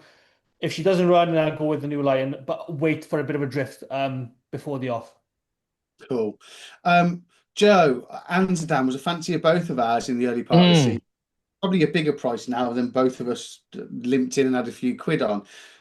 Would you be forgiving of him? Can he go from the front and make and be competitive in this, or is there just something else towards the head of the market? I mean, you're taking a fair leap of faith, aren't you, on what we've seen so far this year?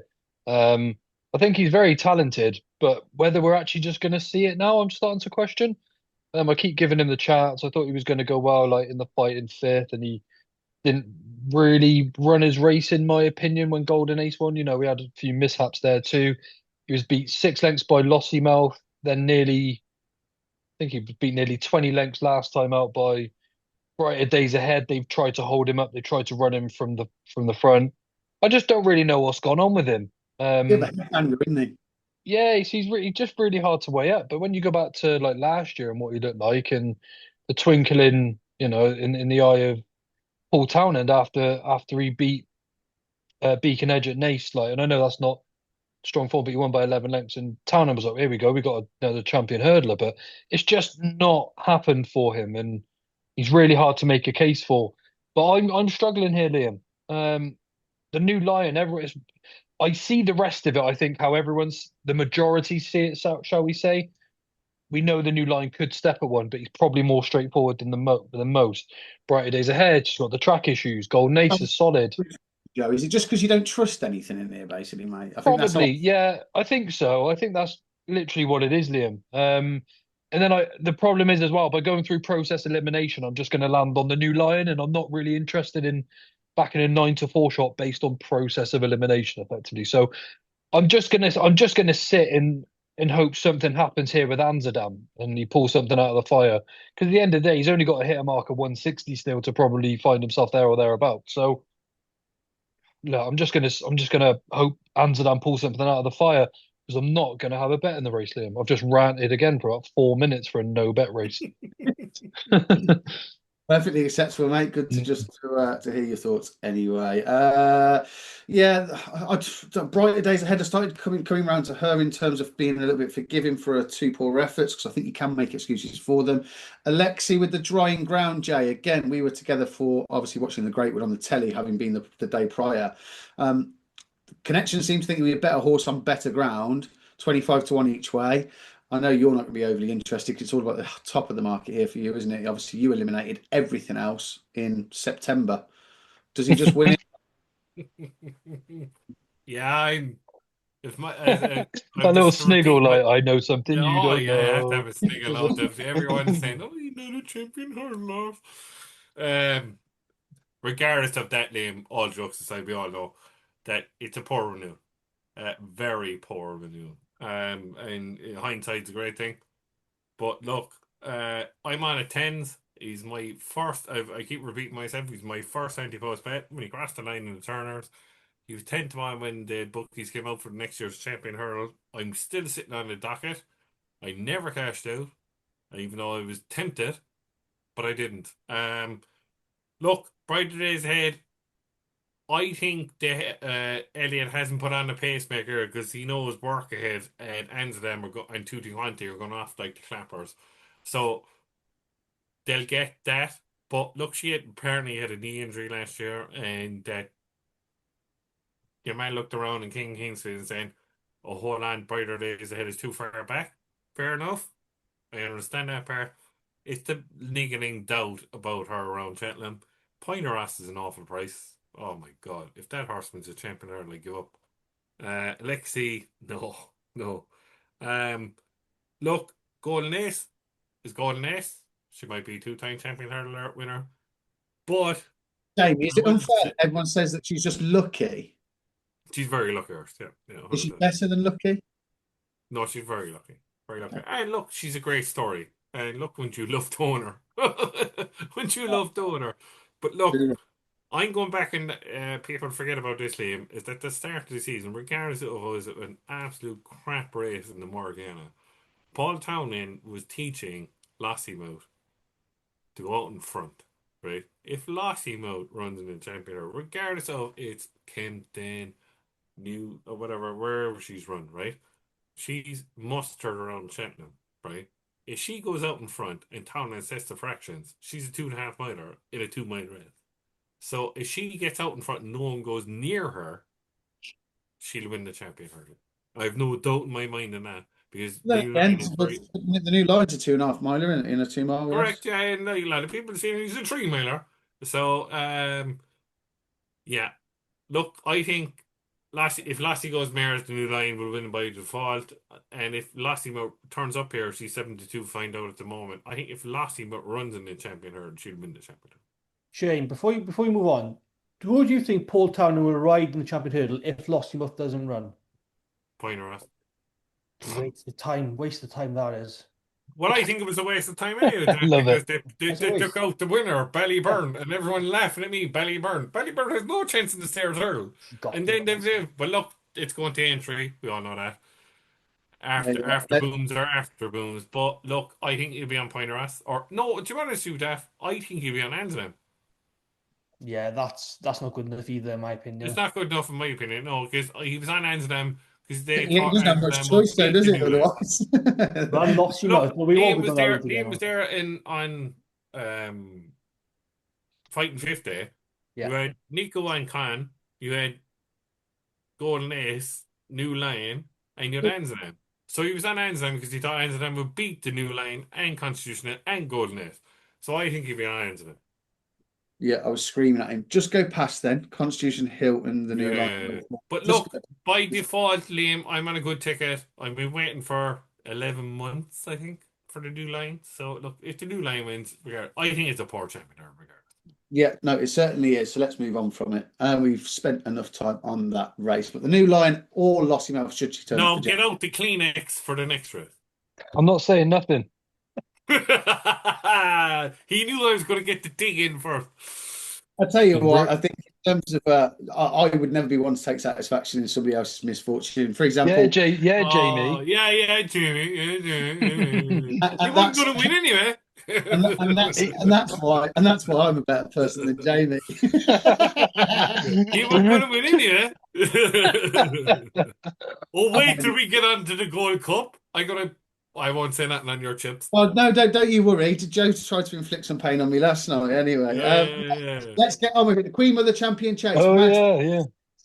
Match was 6-4. Was odds on yesterday? I'm seeing 6-4. Correct me if I'm wrong, Yeah. lads. He's So 6-4, 6-1. Ilate Tomp 7s. John Bon 14s in from 20s. 16-1 Quilixias, who was put up by Jaime at a much bigger price. In fact, double that earlier in the season. 16-1 Thistleass might come back into the reckoning. Irish Panther as a novice 33s and then 40-1 Bar. Joe, I'll just come to you. Obviously, real disappointing news yesterday. However, from a financial perspective, but anyway, because you tipped the pair at the start of the season anyway, hadn't you, Madgeborough and Marine?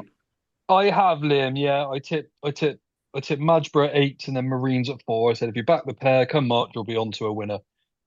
Oh, I'm gutted, mate. Honestly, I'm devastated. I'm a racing fan. You know, everyone knows I've got nothing to do with Marine National as far as finance, anything like that. I'm just really close with Barry, and obviously I was a Mikey too. So it's just a horse really close to my heart, mate. And I'm devastated that he isn't going to run. The ground's sort of coming his way as well. You know, we've got 52 weeks in a year. It's the one morning he came out with a stiff neck. Devastated I am, honestly. He'll be back for Punchestown. It's nothing serious, but he's had the cleanest sweep you could ask for. And a week before Cheltenham, he comes out. It's basically overstretched his neck, and it's just ruined it. So I'm just not very happy, mate. No, I can understand that.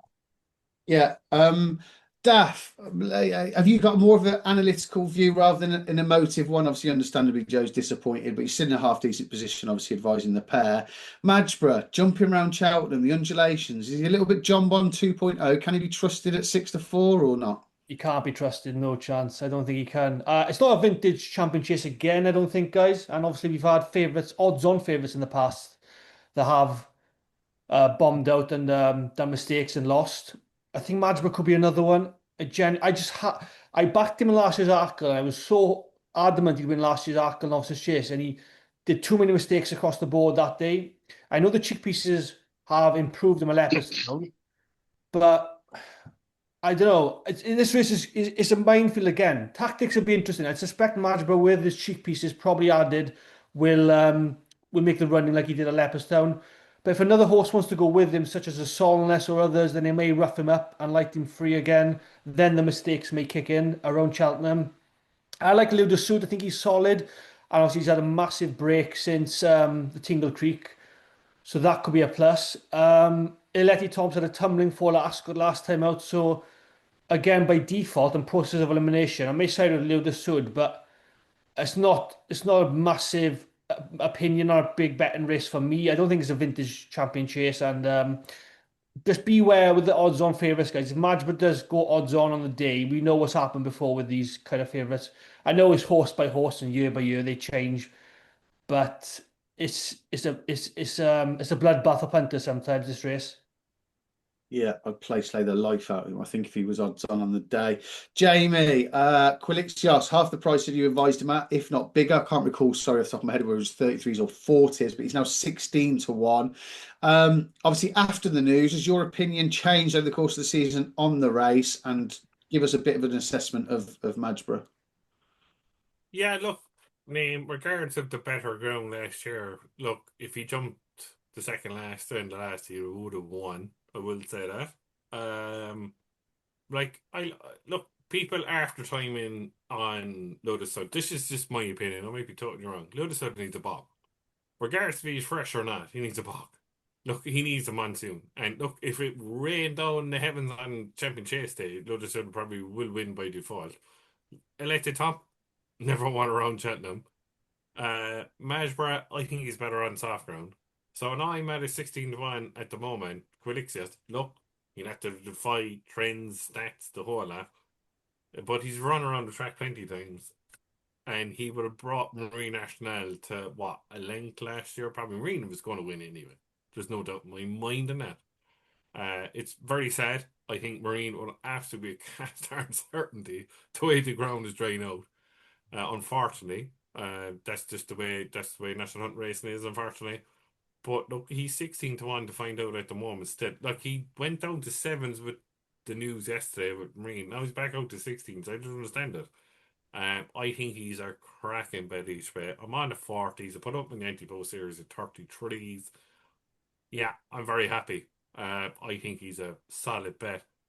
But obviously, you know yourself, Liam, he'll have to defy whatever stat trend. I'm not into stats and trends, to be honest with you. But he'd have to fight an absence of a year to win the champion chase. Now, the way champion chases are going, would it be out of the ordinary? No, it wouldn't be. But look, I think he's solid. He's been around the track. He's experienced. And I couldn't put anybody off at 16 to 1 each way. And I'm all over him. Quick Celios. I think he'll win it. I hope he does. Because he hasn't won since... Look, he's won races. But he hasn't won a grade one, I don't think, since the Triumph. So... That's 6, 7 years ago. So since COVID. So look, I'm Quick Celios all day. I've been with him all year. Great little bit with regards to Lotus up there from Jamie as well. I just started looking into it. The horse has won 7 of his races under rules, 6 of which have all had soft in the going description. 1 was good to soft, which includes that, and only once on good. The pick of his form is probably behind Iberico Lord and Absurd at Cheltenham in the county, was it? County, yeah. Last season. Second in each of those races. They both came on heavy. They want to start watering for that lad. That is for sure, I think. It was one who was taking my fancy, but very well pointed out by Jamie. But he does have some decent course form. Send only by night here. Forget the mare's chase. No one cares. As Joe said earlier, if you finish second in a champion chase, it's better than beating Dino, finishing second to Panic Attack in the mare's chase. Line up here, Rob Court. Do it, Rob, and we can all celebrate together after the fact. Right, Stayers hurdle time. Joe, obviously you put up a selection in this that is now looking very good, so I'll come back to you. Daff, I'm going to start with yourself first, mate. Bob Ollinger, obviously looking to retain at 7 to 1, but we start from the top of the market. Of course, Rob Core, as just mentioned, they got Tiupu 9 to 4, 9 to 2, Honesty Policy, Cabral de Matan, who was never coming here and now definitely is 5s, 7s by Wallinger, 8 Mushan 2, Ballyburn at 12, 16 to 1 bar. Really competitive race. I really love this race. I love punting in it. It's a tricky puzzle. Have you got the winner? It's not competitive. Tiupu is a God-given certainty to win this race, guys. I'm telling you now. Tiupu will win. Start raining, Daff. He wants to start raining. No, it doesn't need to rain that Lord, badly fine. for Tiupu, guys. Tiupu is going to absolutely obliterate these, I think, because He ran a fair house in the Hatton's Grace at the start of the season. Won that, beat Ballyburn off a shorter trip than what was preferred, ideally. Then went to Leopardstown at Christmas, which he doesn't annually do. Absolutely bolted up in the Grade 1 Christmas hurdle there. He beat Bob Ollinger that day by 7 lengths. That's the only race Bob has had all season, which would really worry me. Last season's Stayers Hurdle was one I thought turned into a sprint, and this time Tupu and Jack Henry will not allow that.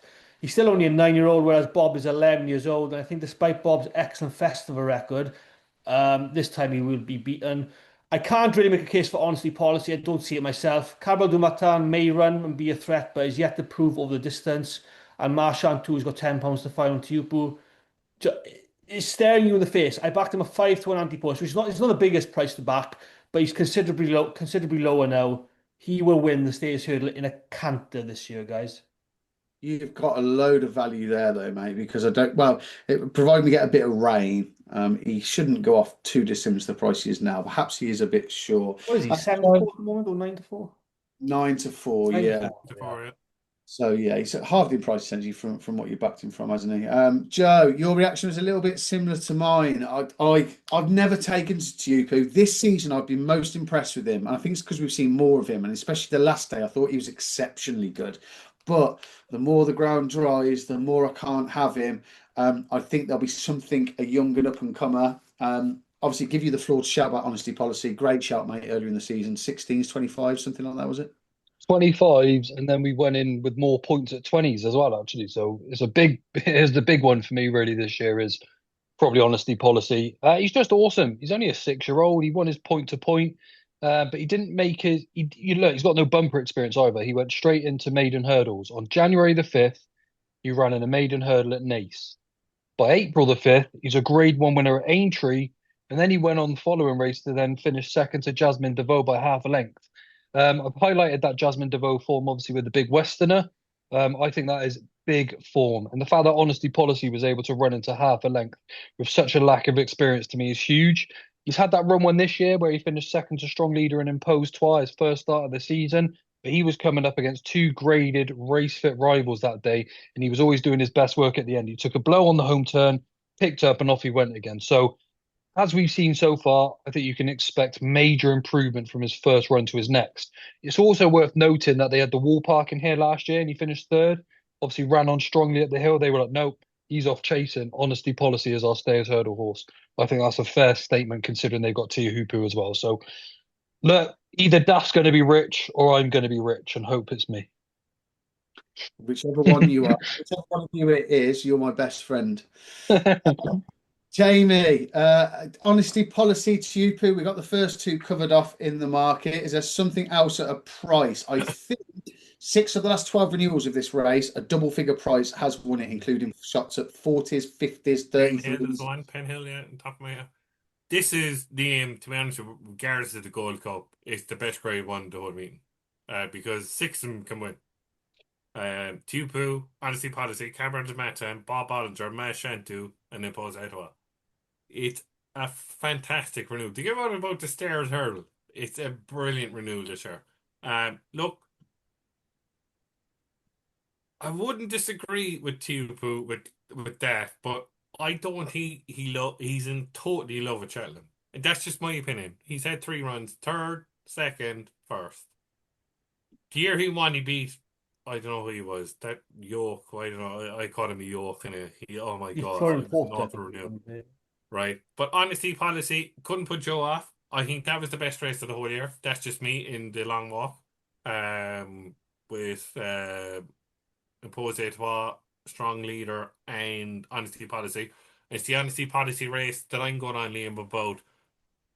I think there was only going to be one winner of this Stairs Hurdle if he stayed sound. It was Jasmine DeVoe.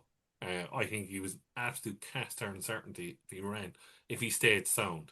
And Honesty Policy dipped his neck before him in the Punchestown race. Look, I his still haven't, Punchestown. I still haven't put my tickets in the bin for him, Jamie, in case he was resurrected. Yeah, but sure we haven't. I haven't either. I cashed a few of them right, Liam. All right, yeah. Look, Matt, we were there, Liam, with Marchand to give him £7 to Impose Etoile. I can't believe Impose Etoile is now top price 16 to 1 for the rest. Crazy, in my opinion. I think he'll reverse the form there. Cabra de Matan to me is an entry hurdle horse, maybe a select hurdle horse. When Dan Skelton is going for the championship, there's a 2 mile 6 race in Sandown that day of the Whitbread. I think he'll win that. I think he's no chance in the Stairs Hurdle, in my opinion, but he's a good horse. So I think I've look. Bob Ollinger ran very well, obviously against Teahupoo last day at Leopardstown. But I think he's between the two Manas's horses, Liam. I think Honesty Policy's 5-1 each way is the absolute stonking bet of the whole Grade 1, the whole season each way. Joe's on a great price. He copped them earlier. I think the only danger is Impose Etoile, because I think if they go handicap pace in the Stairs Hurl, hopefully there's a good front runner in the race. If they go really quick, I think it's been Honesty Policy and Impose Etoile. And I wouldn't put anybody off the two of them. I'm going against the Irish, but I think it's between two. Because So the Irish, obviously, one McManus Irish, one British McManus. I think it's between two McManus horse, and I put my name, I think Honesty Policy to win. I think Impose Etoile is the only danger. There you are. James give you the reverse forecast, not just the winner. He can give you the second as well. So the green and gold are going to have the 1-2 in Jamie's opinion. I'm going to throw a couple out there, one of which I have advised as a bet, and you can still get massive prices about her. Again, people will suggest, probably a little bit like Panic Attack, that official ratings will suggest she needs to improve. But it's all she does. She started 16 times.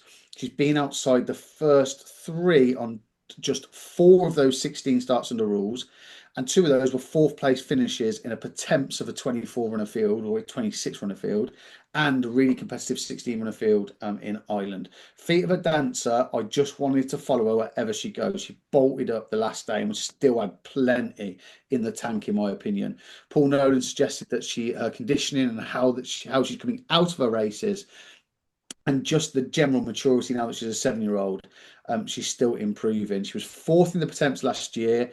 The Coral Cup has all but been ruled out. They said that is the least of the 3 favourite races she's entered for. So she could still line up in the mares, but I've taken a chance at 50-1 each way here on Feet of a Dancer. As I mentioned earlier, we had the Rebecca Curtis horse win this race at 50-1 or 40-1. Side the Burley went off, I think, at an SP of 33s. What was the name of that Rebecca Curtis horse? I always forget it. Lisnagar, yeah. Lisnagar, Oscar. We had Side Burley winning at huge prices. I think that this mare is still on the improve. A massive fan of Feet of a Dancer, and Paul Nolan does really well with whatever darts he sends to Cheltenham. So that's definitely one that I'll take a look at. The other is French Ship.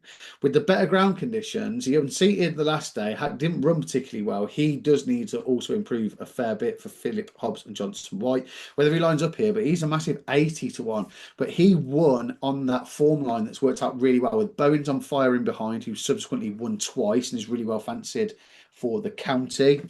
Then you had Navajo Indy, who was obviously a huge fancy of mine. I'm running no bet for the Coral. And then you had the likes of Jazzy Matty, who's a Grand Annual winner, back in 5th. If Friendship continues that improvement and improves for the better ground, not too dissimilar to what he got at the October meeting, look, he's 80-1. Feet of a Dancer is 50-1. You can have a dart, have a few quid at 3 or 4 win only on the machine at these, because you're getting prices in the hundreds. So I won't put you off. This race causes upsets. I think there still could be one this year. I do not like the drying ground for the head of the market, but my main place, definitely Feet of a Dancer, has been backed and advised each way. Thursday, same day. This is now being actually renamed. Ryanair are no longer sponsoring this. This is the Fact to File benefit race. An absolute procession for a horse. And you know what I would love, genuinely, if everybody just pulled their horses out of it, because you're only going to get a field of probably 4 anyway, and they went, there you go, you can have a walkover. And then hopefully the Jockey Club can put this race in the bin. I cannot stand it. Hopefully one of you boys enjoys it a little bit more than I. Factor File 4-5, John Bon 11-2, Hartwood 6-1. Is there any point in going any further? Gaelic Warrior, Banbridge, Django Bay, Romeo, Ilite, Tomp, Impere Pass, Thistleask, Firefox, Handstand, Panic Attack, Envoi LN, none of which are literally coming here. Jaguar, Protectorate, skipping the meeting, JPR1 Mateta in I mean, absolute nonsense of a race. Joe, what's the winner? Is it Factor File? Probably so, mate. I haven't got much to add here, but I'm going to say one thing might not be to your liking, of course, or your love for Django Bay. Go on. It doesn't mean it's going to happen though either. I'm just speculating here. But with the field looking relatively weak outside of Factifile and maybe Banbridge if he comes here, um, I think the first one to jump from the Gold Cup horses would be Django Bay. That's just my opinion though. There's no inside info or anything like that. I just think he'd be the one to come back, and I think he'd have a huge chance. I genuinely do. But my opinion for him in a Gold Cup is he's got absolutely no chance. But I'd give him a big chance in a Ryanair. I feel like he's got that speed and just like we've seen already from him. We've seen how good he is in over those middle distances, and he's the one to me that's not built like a Gold Cup horse. He's quite a little fella, Django Bay. But Tiger Roll was little, and he managed to win a Grand National, didn't he? So, and look, I wouldn't be surprised if the first one to jump was Django. The switcheroo wouldn't shock me at all. Right, somebody else say something quickly. Jaime? Quick, someone save me. I agree totally, Liam. No offense. I think Django Bay has no chance on the World Cup because, look, I was with him a couple of weeks ago, but then I looked at the form and handstands. He couldn't go past them in the CDIs. The better the ground, the better his chance. He won a novice handicap chase last year and in the same course and distance. I think he put it up the Factifile, and that's just me. And it'd be a great race if he put up the Factifile. This I find this slightly bizarre in terms of the reasoning. Because potentially the best horse in training, you think he can put it up against at that horse's optimal trip, but you don't think he can. Factifile is not the best horse in training. What? Are you going to eat? He's pacer in training. Surely he is at this moment in time. He's not. No, he's not. No, he's not. Are you going to? No, I agree. I agree with you. I know what you're getting at. Like he's the best at that specialist distance. I understand what you're saying. There's no doubt about that. He's probably a 170 horse at that distance, like Allaho was, Alberta's run, and the whole lot. Do you know what I mean? There were specialist horse at that specialist distance at that track. But I think Django Bay, the way he won an Ascot, is like it reminds me of an LTR Shishkin can go again at that pace and then have a sprint like Factifile. I think if Django Bay ran here, it would be unbelievable renewal because it's between the two, and there's no doubt in my mind it's between the two. I think next year Liam is like Protectorate. I like when I first met Joe. It was like the Gold Cup they tried, and then he might come back again the year afterwards. And I think you would say to yourself in your own head, if they give you 14-1 in the morning for Ryanair the following year with Django Bay, absolute certainty in my opinion. So I think he's in the wrong race.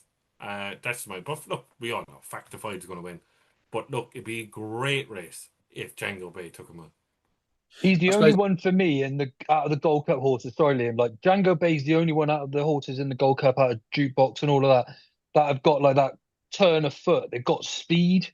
Like the rest are just like they're just gallopers, aren't they? But Django Bay, like on this ground in particular, is a big factor. Like I feel like he'd travel alongside Factifile for a long way, and then we'll find out how good he is when they're asked to click and come off the bridle, like, you know. But I think unlike Jamie, I think he'd have a fair shout right here.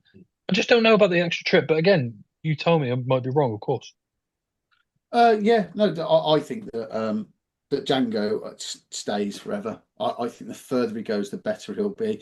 And I suppose that's the unique and beautiful thing about the Gold Cup. You don't really know, do you? Until you won't know until you try. Yeah, of course, I totally agree. We'll get onto the Gold Cup shortly. Anyway, yeah. Totally derailed. Daff, if you mention Django Bay coming into the Ryanair, then I'm definitely going to fall out of all three of you. In all seriousness, mate, what do you fancy in here, even if something like Django Bay was to parachute in? I keep it simple again. Factifile will win, but I don't think he shouldn't be running in this race. Again, he should be in the Gold Cup purely because he's an Paddy Power Irish Gold Cup winner. He's won the Brown Advisory at Cheltenham. He won the Ryanair last year. He's got stamp. I personally think at the moment he's probably the best horse in training, like one of you guys mentioned, just marginally, not by a standout. And if he is the best horse in training, you throw him in the Gold Cup. So do you think he'll stay the extra trip? Do you think he'll stay the extra trip? Do you, Daff, the 2.5? I think extended 2. I think it's worth a try. I think it's definitely worth a try. You won't know until you find out, of course. I think. Question to you guys: would Mark Walsh? Well, he probably would. Would Mark Walsh ride Factifile or another way of thinking in the Gold Cup if they both run? I'd be on Factifile. Yeah, he would, wouldn't he? I disagree. I disagree. Why wouldn't he run Factor File in the Gold Cup if Mark Walsh was going to pick him? I know the way you're thinking. He's on a very good diet at the moment, I've heard. He's on magic carrots, isn't That he, at the gets under moment? your fingernails, Liam Firkin. Yeah. That I, whoever you're thinking has come back to form. I think And JP is desperate for the two to go to separate races. We get that. He wants to win another Ryanair. But And he we get wants on to the Gold Cup. I know on, the way on you the think Gold there's Cup. no chance of the Gold Cup. Go on, Daft. Go on, make your point. No, just quickly. I think JP will want the Ryanair winner and the Gold Cup winner. Correct. I agree. But yeah, much of a muchness. I don't really want to say much more. Yeah. Cool. Okey-doke. Let's get on to the piece de resistance then, where I definitely know where Django Bay is going to line up. Obviously, everyone knows my thinking. There is one a bit of a bigger price I'm starting to come round to, but I'll obviously let the lads go first. Jay, I'll start with you, mate. Gold Cup, Gaelic Warrior, you've been keen on for months, mate, since the start of the season. I think Joe came round to that thinking. I don't think you're going to be too far wrong. Good run in the King George. Also, touch on, I know the way you're thinking. How does it sit with you, all this money coming for this horse who's been literally out the back of the telly for the entire... Absolute madness, Liam. I was against you for ages, but now I agree with you. Absolute nonsense. Like, nonsense. Like, the market's going to correct itself on the day. Like, what does he know? 8-1 to win the Gold Cup. Last week, last week was 16-20 to win. People should go back and watch the Gold Cup last year, and that's just my opinion. Go back and watch. He doesn't jump well enough to win the Gold Cup of this quality, if you know what I'm trying to say. Last year, he only had one horse to beat. Now he has about 3 or 4 horses to beat. Not a hope in hell. They got their Gold Cup. Fair play to him. Move on, is my opinion. He's a great horse. He made me plenty of money through the years. I backed him in Kimmier when defeat was out of the question. But no, he's absolutely no chance in the Gold Cup. The Gold Cup is between 2 horses, in my opinion. I think Mr. Joseph will agree with me. Factify won't stay the Gold Cup. Forget about him. Django Bay won't stay. Galopan is not good enough. Not good enough because he's too Gold Cup horse. He's been to the well. Haiti Colours was it Grey Dawning, Spillane Star, I Am Maximus. Forget about them. The Gold Cup is between 2 horses. We're on at 16 to 1. Myself and Joe. It's between Gaelic Warrior and the Jukebox Man.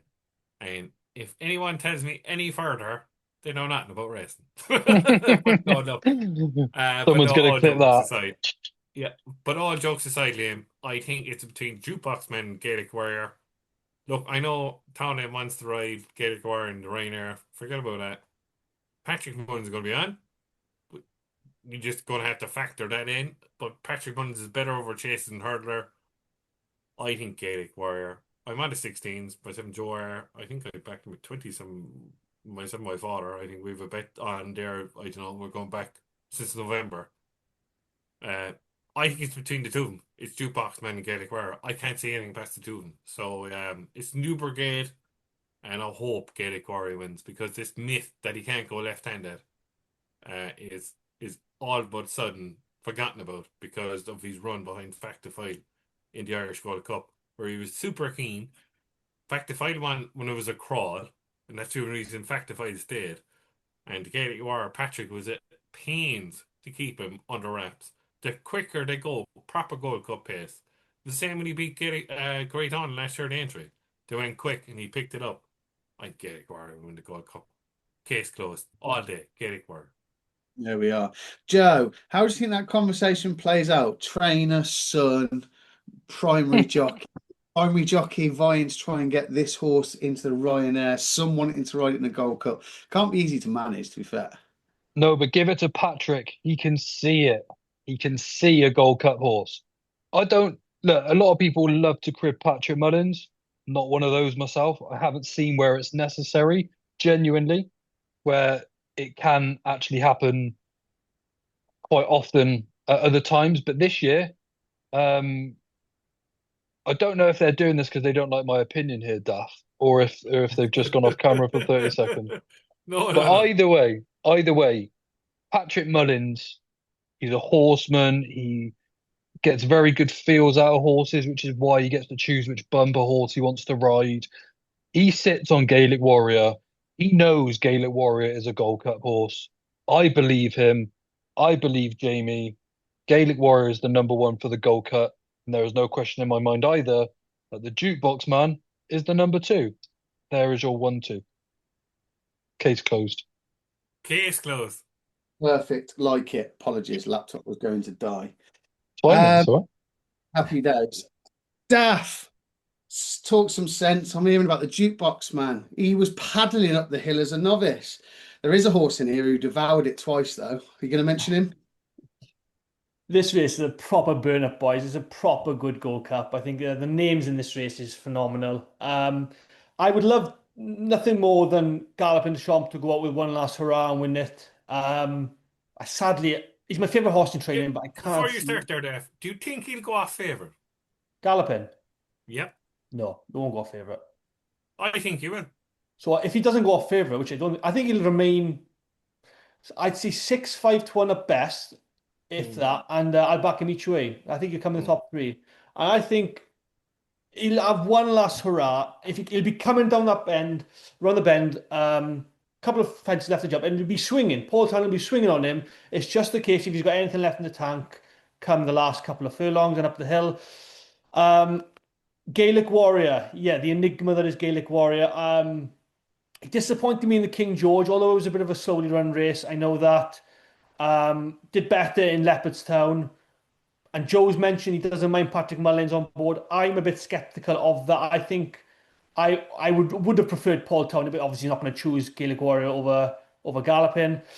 Therefore, I am siding myself to the Jukebox Man a bit more as well. I think the Jukebox Man's got a chance. I think Haiti Couleur off a stronger gallop might have a bit of a squeak. So it's a proper Gold Cup. A test of stamina is what it'll be, and may the best horse win. So I think I'll have two. I will side with Galloping each way, and probably the Jukebox Man. But I don't want to write off Haiti Couleur as well. He's a Welsh national winner. He's got the stamina in himself, and it's going to be a proper race. So good luck to them all, I think. Do you feel a bit sentimental there, Duff, because he is Welsh? Like, Yeah, Dave. genuinely. I'm gonna dig you now about the Perhaps, tap, perhaps I am, yeah. And, Sean Bowen's going to ride him the anyway. Welsh horse, like. Sean Bowen will ride him. So Yeah, that's true. Yeah. Sean Bowen will be there, niggling along as much as he can and get as maximum out of the horse. My only question with him though, he did run in Grade 1 company earlier in the season at Haydock and never liked it whatsoever from the get go. But he didn't jump off well from that day. I think if he gets into a rhythm like he can do at Cheltenham, he's got a better opportunity. I don't know what his price is at the moment, but I'd like to back him each way, perhaps as well, Haiti Couleur. So I might have three in the race, guys. I don't really know. It's a tough renewal to pick a winner from, but Galloping I will be backing each way. The Jukebox Man will have some of my money, and maybe even Haiti Couleur to an extent. So there's three for you. Fair enough. I don't really fancy much in this race. Very good.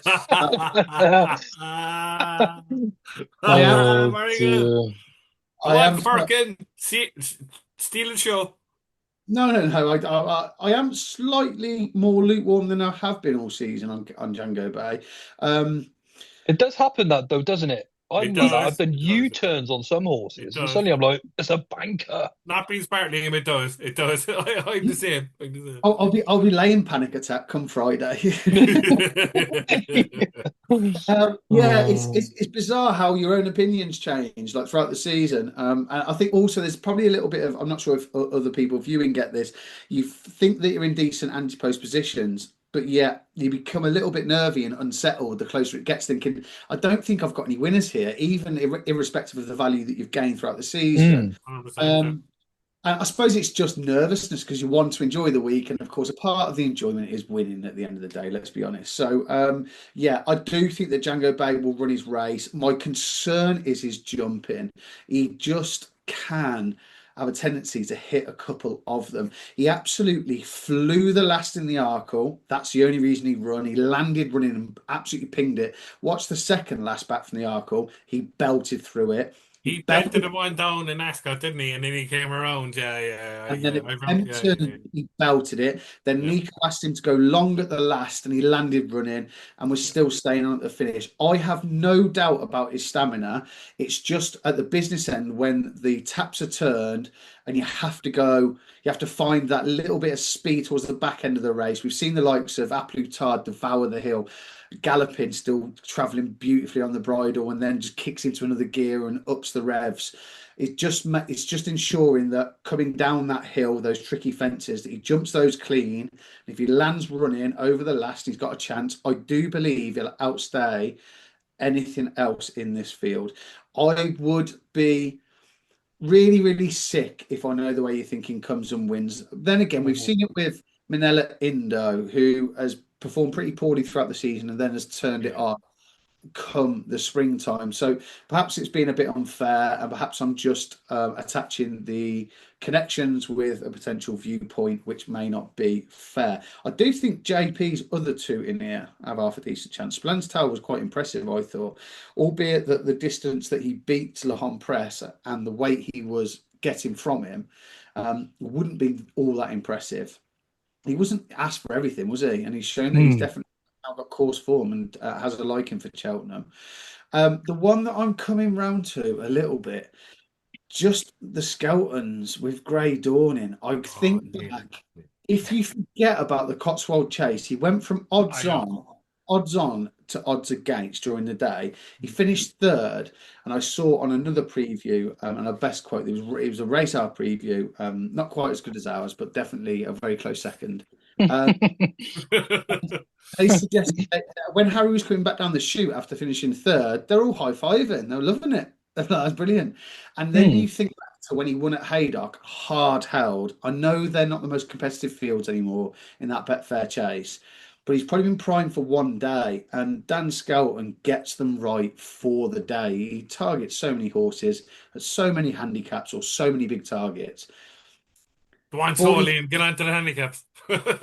41, I might have a tickle on him. So yeah, obviously I'm all in on Django Bay. I hope that he stays fit and well. I hope he runs credibly. He did in the King George. He's half a length down with four of them. Could have thrown a blanket over him. The further they go, the better he'll be. He's devoured the hill twice. I hope it's a third time. I will be dancing in my pants in whichever foreign country. I've seen that already. Right, handicaps then, gents. Then we'll go on to best bet, next best, and a long shot for the week. I suppose we'll just give it free rein. We'll try and make it snappy, get through the ones that you want to do. So, Jamie, you were keen to go into the handicaps, mate. So we'll start with you first. Best handicap fancies of the week for the Cheltenham Festival. I'll just go straight from day 1, 2, 3 if you want, Liam. It's just easier. I think Munsif is the one I've said earlier for the Fred Winter. Second day, I think the Carling Cup. You're there next to my father in a specific hotel in Dublin, and this horse wasn't quoted for a Carling Cup. But now I just saw today she's 14-1 at the moment for the Carling Cup, and it's Gatira for the Skeltons. Yeah, I wouldn't put anyone off that. I think that was the plan all year. The third day, regardless of Jericho Direpine, look, I'm going to do this in cryptic. I heard a whisper from somebody from Waterford. For the Kimure. I'm going to leave it at that. And then the final day, the Martin Pipe. Hold on, you can't leave it at that. What's the horse? A whisper from somebody from Waterford. Oh, sorry. No. And then, Come on, Liam. come on, wake up, Liam. You were there Even at I the can't. DRF. I'm usually the slow one. Joe, he was there in the spirit of the DRF. I was at the other end of the phone. Yeah, correct. The Martin Pipe, I put up show again, but I think active authority obviously has a chance. But look, I think there's nothing to beat the Skeleton horse. I'm pied enough. Perfect, mate. Lovely little roundup of the handicaps. Daff, best handicap fancies of the week. I know you did mention you've got a couple left that you want to go through more detail once declarations are done and whatnot, but have you got a few fancies at this moment? Yeah, I got four for you, Liam. I'll go through like Jamie did from day 1 to day 4. I only got 4 handicap bets I want to mention. One in the Fred Winter. I like Manlager, who's out of the 1 run in France and 2 in the UK. I think this horse has been the plan for her some way out. She's 2 from 3, and her sole defeat came when just touched off by Manganese at Doncaster, when both fillies pulled 22 lengths from the horse in third in a listed race. She then ran 2.5 weeks later at Haydock in the Victor Odorum, and beat a decent field with some that may reappear against her in the Fred Winter at Cheltenham. In the Ultima, I don't need to say much about this horse, but I like Iroko. We all know how good he can be and has been. The other horse in the race I like as well is Imperial Saint, who I read has been set up for this race in mind a while back. Won the Grade 3 Peter Marshall Haydock last time out, only gone up £3 from that win. He has a lot of wins to his name as well, and it's 20 to 1 at the moment, so I think that's a good each way price. And the other two I am really stronger on than the rest. The first is in the Jack Richards. I really like 6 Mile Bridge here. He's a Grade 1 winner over fences, and if declared, I can only see him getting shorter in the market. He's unbeaten over the large obstacles. He has improved all season and is now a 150 rated chaser. He also won over course and distance back in December, and his form reads really strong. Fergal O'Brien is leaning more towards this race than the Brown Advisory, so I'd be happy to be on his side. And my nap of the whole meeting, I know we're going to go into naps in a bit, but I'll say because it's in a handicap. It comes in the last race of the festival, guys, so I have to wait a long time for it to come in. But it's going to be a Pied and on for Dan Skelton. Probably best target. Go on, Death Boy. Say again. Go on, Death Boy. Fair play to you. Sorry, mate. Tristan Durrell, conditional jockey, will surely take the ride. I've partnered him twice before and won. One was at Cheltenham. He's off 129. If he does get in with all the other horses entered, he's going off well short of probably favourite on the day. I backed him a 16 to 1 non-runner no bet already this season. Just going to keep topping up on him. And that's your finale for the festival, lads. So my nap will be in the last race, a Pied and on. There we are. So we've already got Daft's nap. Joe, your handicap fancies, mate. My handicap fancies, I like Kim Rock in the Kim Muir. I like Ask Brewster in the Ultima, but I think he's going to go Kim Muir, but I'd back him there too. And Newton Tornado in the National Hunt Chase, although he's a lot shorter than what he was when I tipped him up. So those three would do for me there, Liam, to be fair, mate. Perfect. Happy days. I put a few up, obviously bigger prices earlier in the season. Handicaps is where I really love to play. I am all about Jamie's fancy for Munsif in the Boodles. Prior to that, on the Tuesday, you might all think I'm a madman. I really like the short go in the Ultima. I've had a few quid on the exchanges for him. Yes, it's an Irish horse in the Ultima. They haven't won it for over a decade. However, this horse has been exclusively campaigned in the UK at Cheltenham. His form at Cheltenham's impeccable. He's hardly finished outside the places, and therefore he's handicapped like a British horse as opposed to an Irish horse. So he's not incurred hardly any tax. He's got loads of course form. I fancy him for the Ultima. A few others. Jinko Blue, you can still get him at 16 to 1 for the Coral Cup. Nicky Henson's got a fantastic record in that race. Was advised at 20, 16, still knocking around for him. Hello Neighbour was advised at 50 to 1. He's now around about 18 to 1, but I do like him, especially if Owen Staples is on board. The combination of Staples Cromwell, I've mentioned it a couple of times. If you back them to a pound stake, he'd be up by about 40 quid this year, just that combination, which is quite impressive given the poor season that Cromwell has had. So hopefully Hello Neighbour is better than his mark, gets that £7 taken off, and he meets all the trends for the county. Your final one is going to come in the Martin Pipe. Sorry, I'm going to go backwards actually. The Ultima. Sorry, not the Ultimate, the Plate. O'More Park, again, has got brilliant Cheltenham record, still a novice, 9-year-old. Really like him at 33 to 1 in the Plate. Was declared for it today, but does still hold an entry for the Jack Richards. I hope he comes out of that and definitely goes for this. He was third or fourth last year in Jack Richards, wasn't he? He was third at 66 Yeah, to that's 1. great, great. Then followed that up at the April meeting with a second behind Risking the Ground, who's well for the Skeltons. He's ran some decent races this season, finished about 2 lengths behind Oscar's brother, one that for the Brown Advisory, and then was 5th, I think, in that massive field handicap at Christmas at Leopardstown that Favre de Champdy won. And the final one, and my punchiest price of the handicaps, is in the Martin Pipe. I think this horse is potentially going to revert back to hurdles. It was a horse, again, on our horses to follow list we did back in September or something daft. I didn't think I'd be tipping him for a handicap because handicap hurdle, because I thought he'd go chasing, which he has, but I think he might revert back because he's got an entry in the Jack Richards, but also an entry in the Coral and the Martin Pipe. And it's Carl de Terrell, who is off just one. Great player. show. He's £1 Brilliant higher, show. finishing fifth last year in the Pertemps. You did. He then finished fourth when squeezed for him at Punchestown in a really competitive field that was won by Jericho de Repene. Third behind Cocktail de Vin and what was the name of that horse? The Manus horse. And the McManus horse, Jericho de Repene. No? No, the Manus horse. Kisswell and what was that Manus horse, Liam? Cocktail de McClure. Vin, Carl de Terrell. What was the name of that? Oh, Whatever. is it Cowabunga? You on about? Is it that No, far no, back? Are you on no. about the beginning? What was the Over Manus horse? hurdles of fences this season. Yeah, the Cocktail de Vin won it. Kisswell was second. Shut. Oh, it was Cowabunga, wasn't it? William Money stayed on late, no? Yeah. No, no. I get it. Go on, keep going. Okay, no. Well, I would have done. Derailed me. Yeah. Threw him off.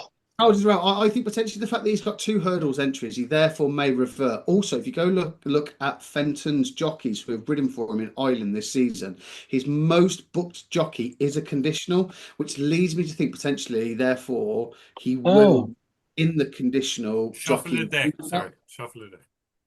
Shuffle the deck. So therefore, he will run in the Martin Pipe. That jockey himself, the young lad, hasn't got an awful lot of experience around Cheltenham, if any, to be perfectly honest. However, hopefully, there's a first time for everything, and he'll fall in love with it, and he will win. He's available at 50-1 in the Martin Pipe. But I think there's a lot to like about Carl de Terrell if he reverts back 2 hurdles. He probably didn't quite say the 3 miles. He's still only a 6-year-old. There's so much progression to come. He's full of stamina, but on the galloping new track, in the Martin Pipe, with potential of the conditional that usually rides for Fenton, I think off £1 high, he's got a cracking chance of 50s each way. So they are all mine in the handicap. That's a class case, that is, mate. That's a class case, that is. Okay. Well, win, lose, or draw, that was a brilliant case made right there. There we are. You only have to Before make... Sorry, yeah, Joe, go on. make the case and then whatever happens, isn't it, happens. But I just wanted to say, if you don't mind, you asked me the handicap, so I sort of lost my track and I was like, oh, I forgot. Can I just give 2 more? Because I backed them both with the form line.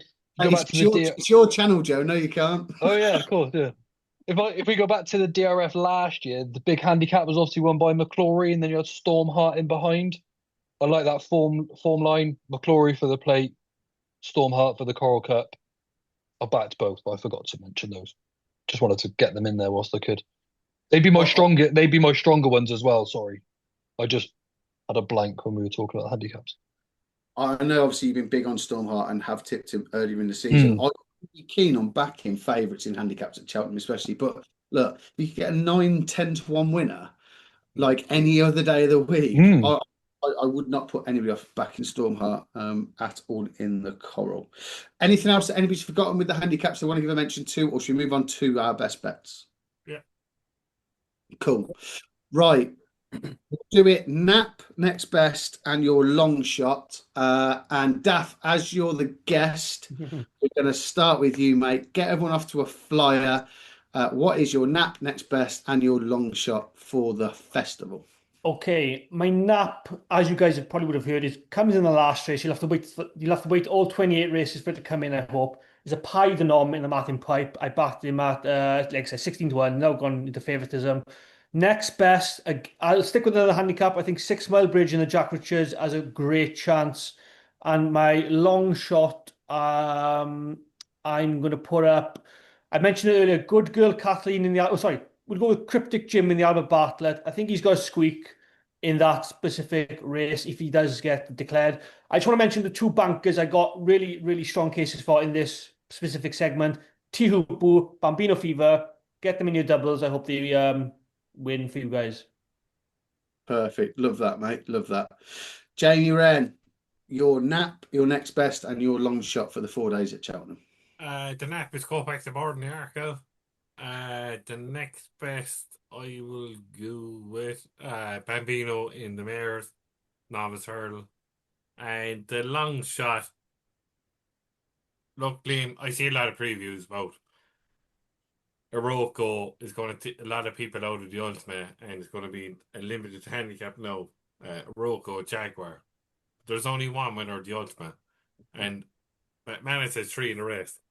And the long shot is Johnny Who. He's a pound up last year from the Kimure. He didn't stay the 3 miles through in the Kimure.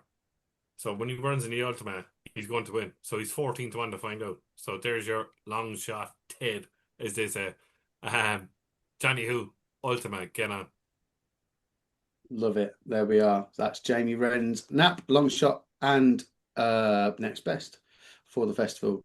Joe, your captain's out, so who's replacing him? What's your nap next Yeah. best? Well, it's a mare. The banker of the meeting is Dino Blue. She has next to nothing to beat really over this trip. My next best is Honesty Policy, and my long shot is each to their own in the Supreme.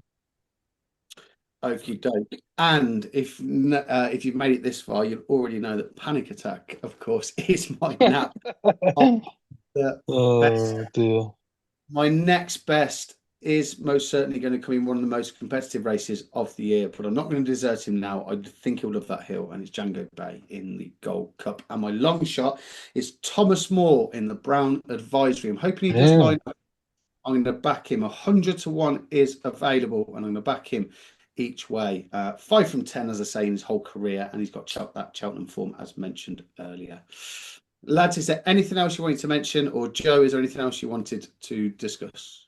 Not really. I do just want to say thanks to everyone, obviously, that stuck with us all season. Our following's grown massively, and we appreciate you all very much. We're probably still going to have a few bits and bobs to do, for the rest of the season. We've still got Aintree and stuff like that.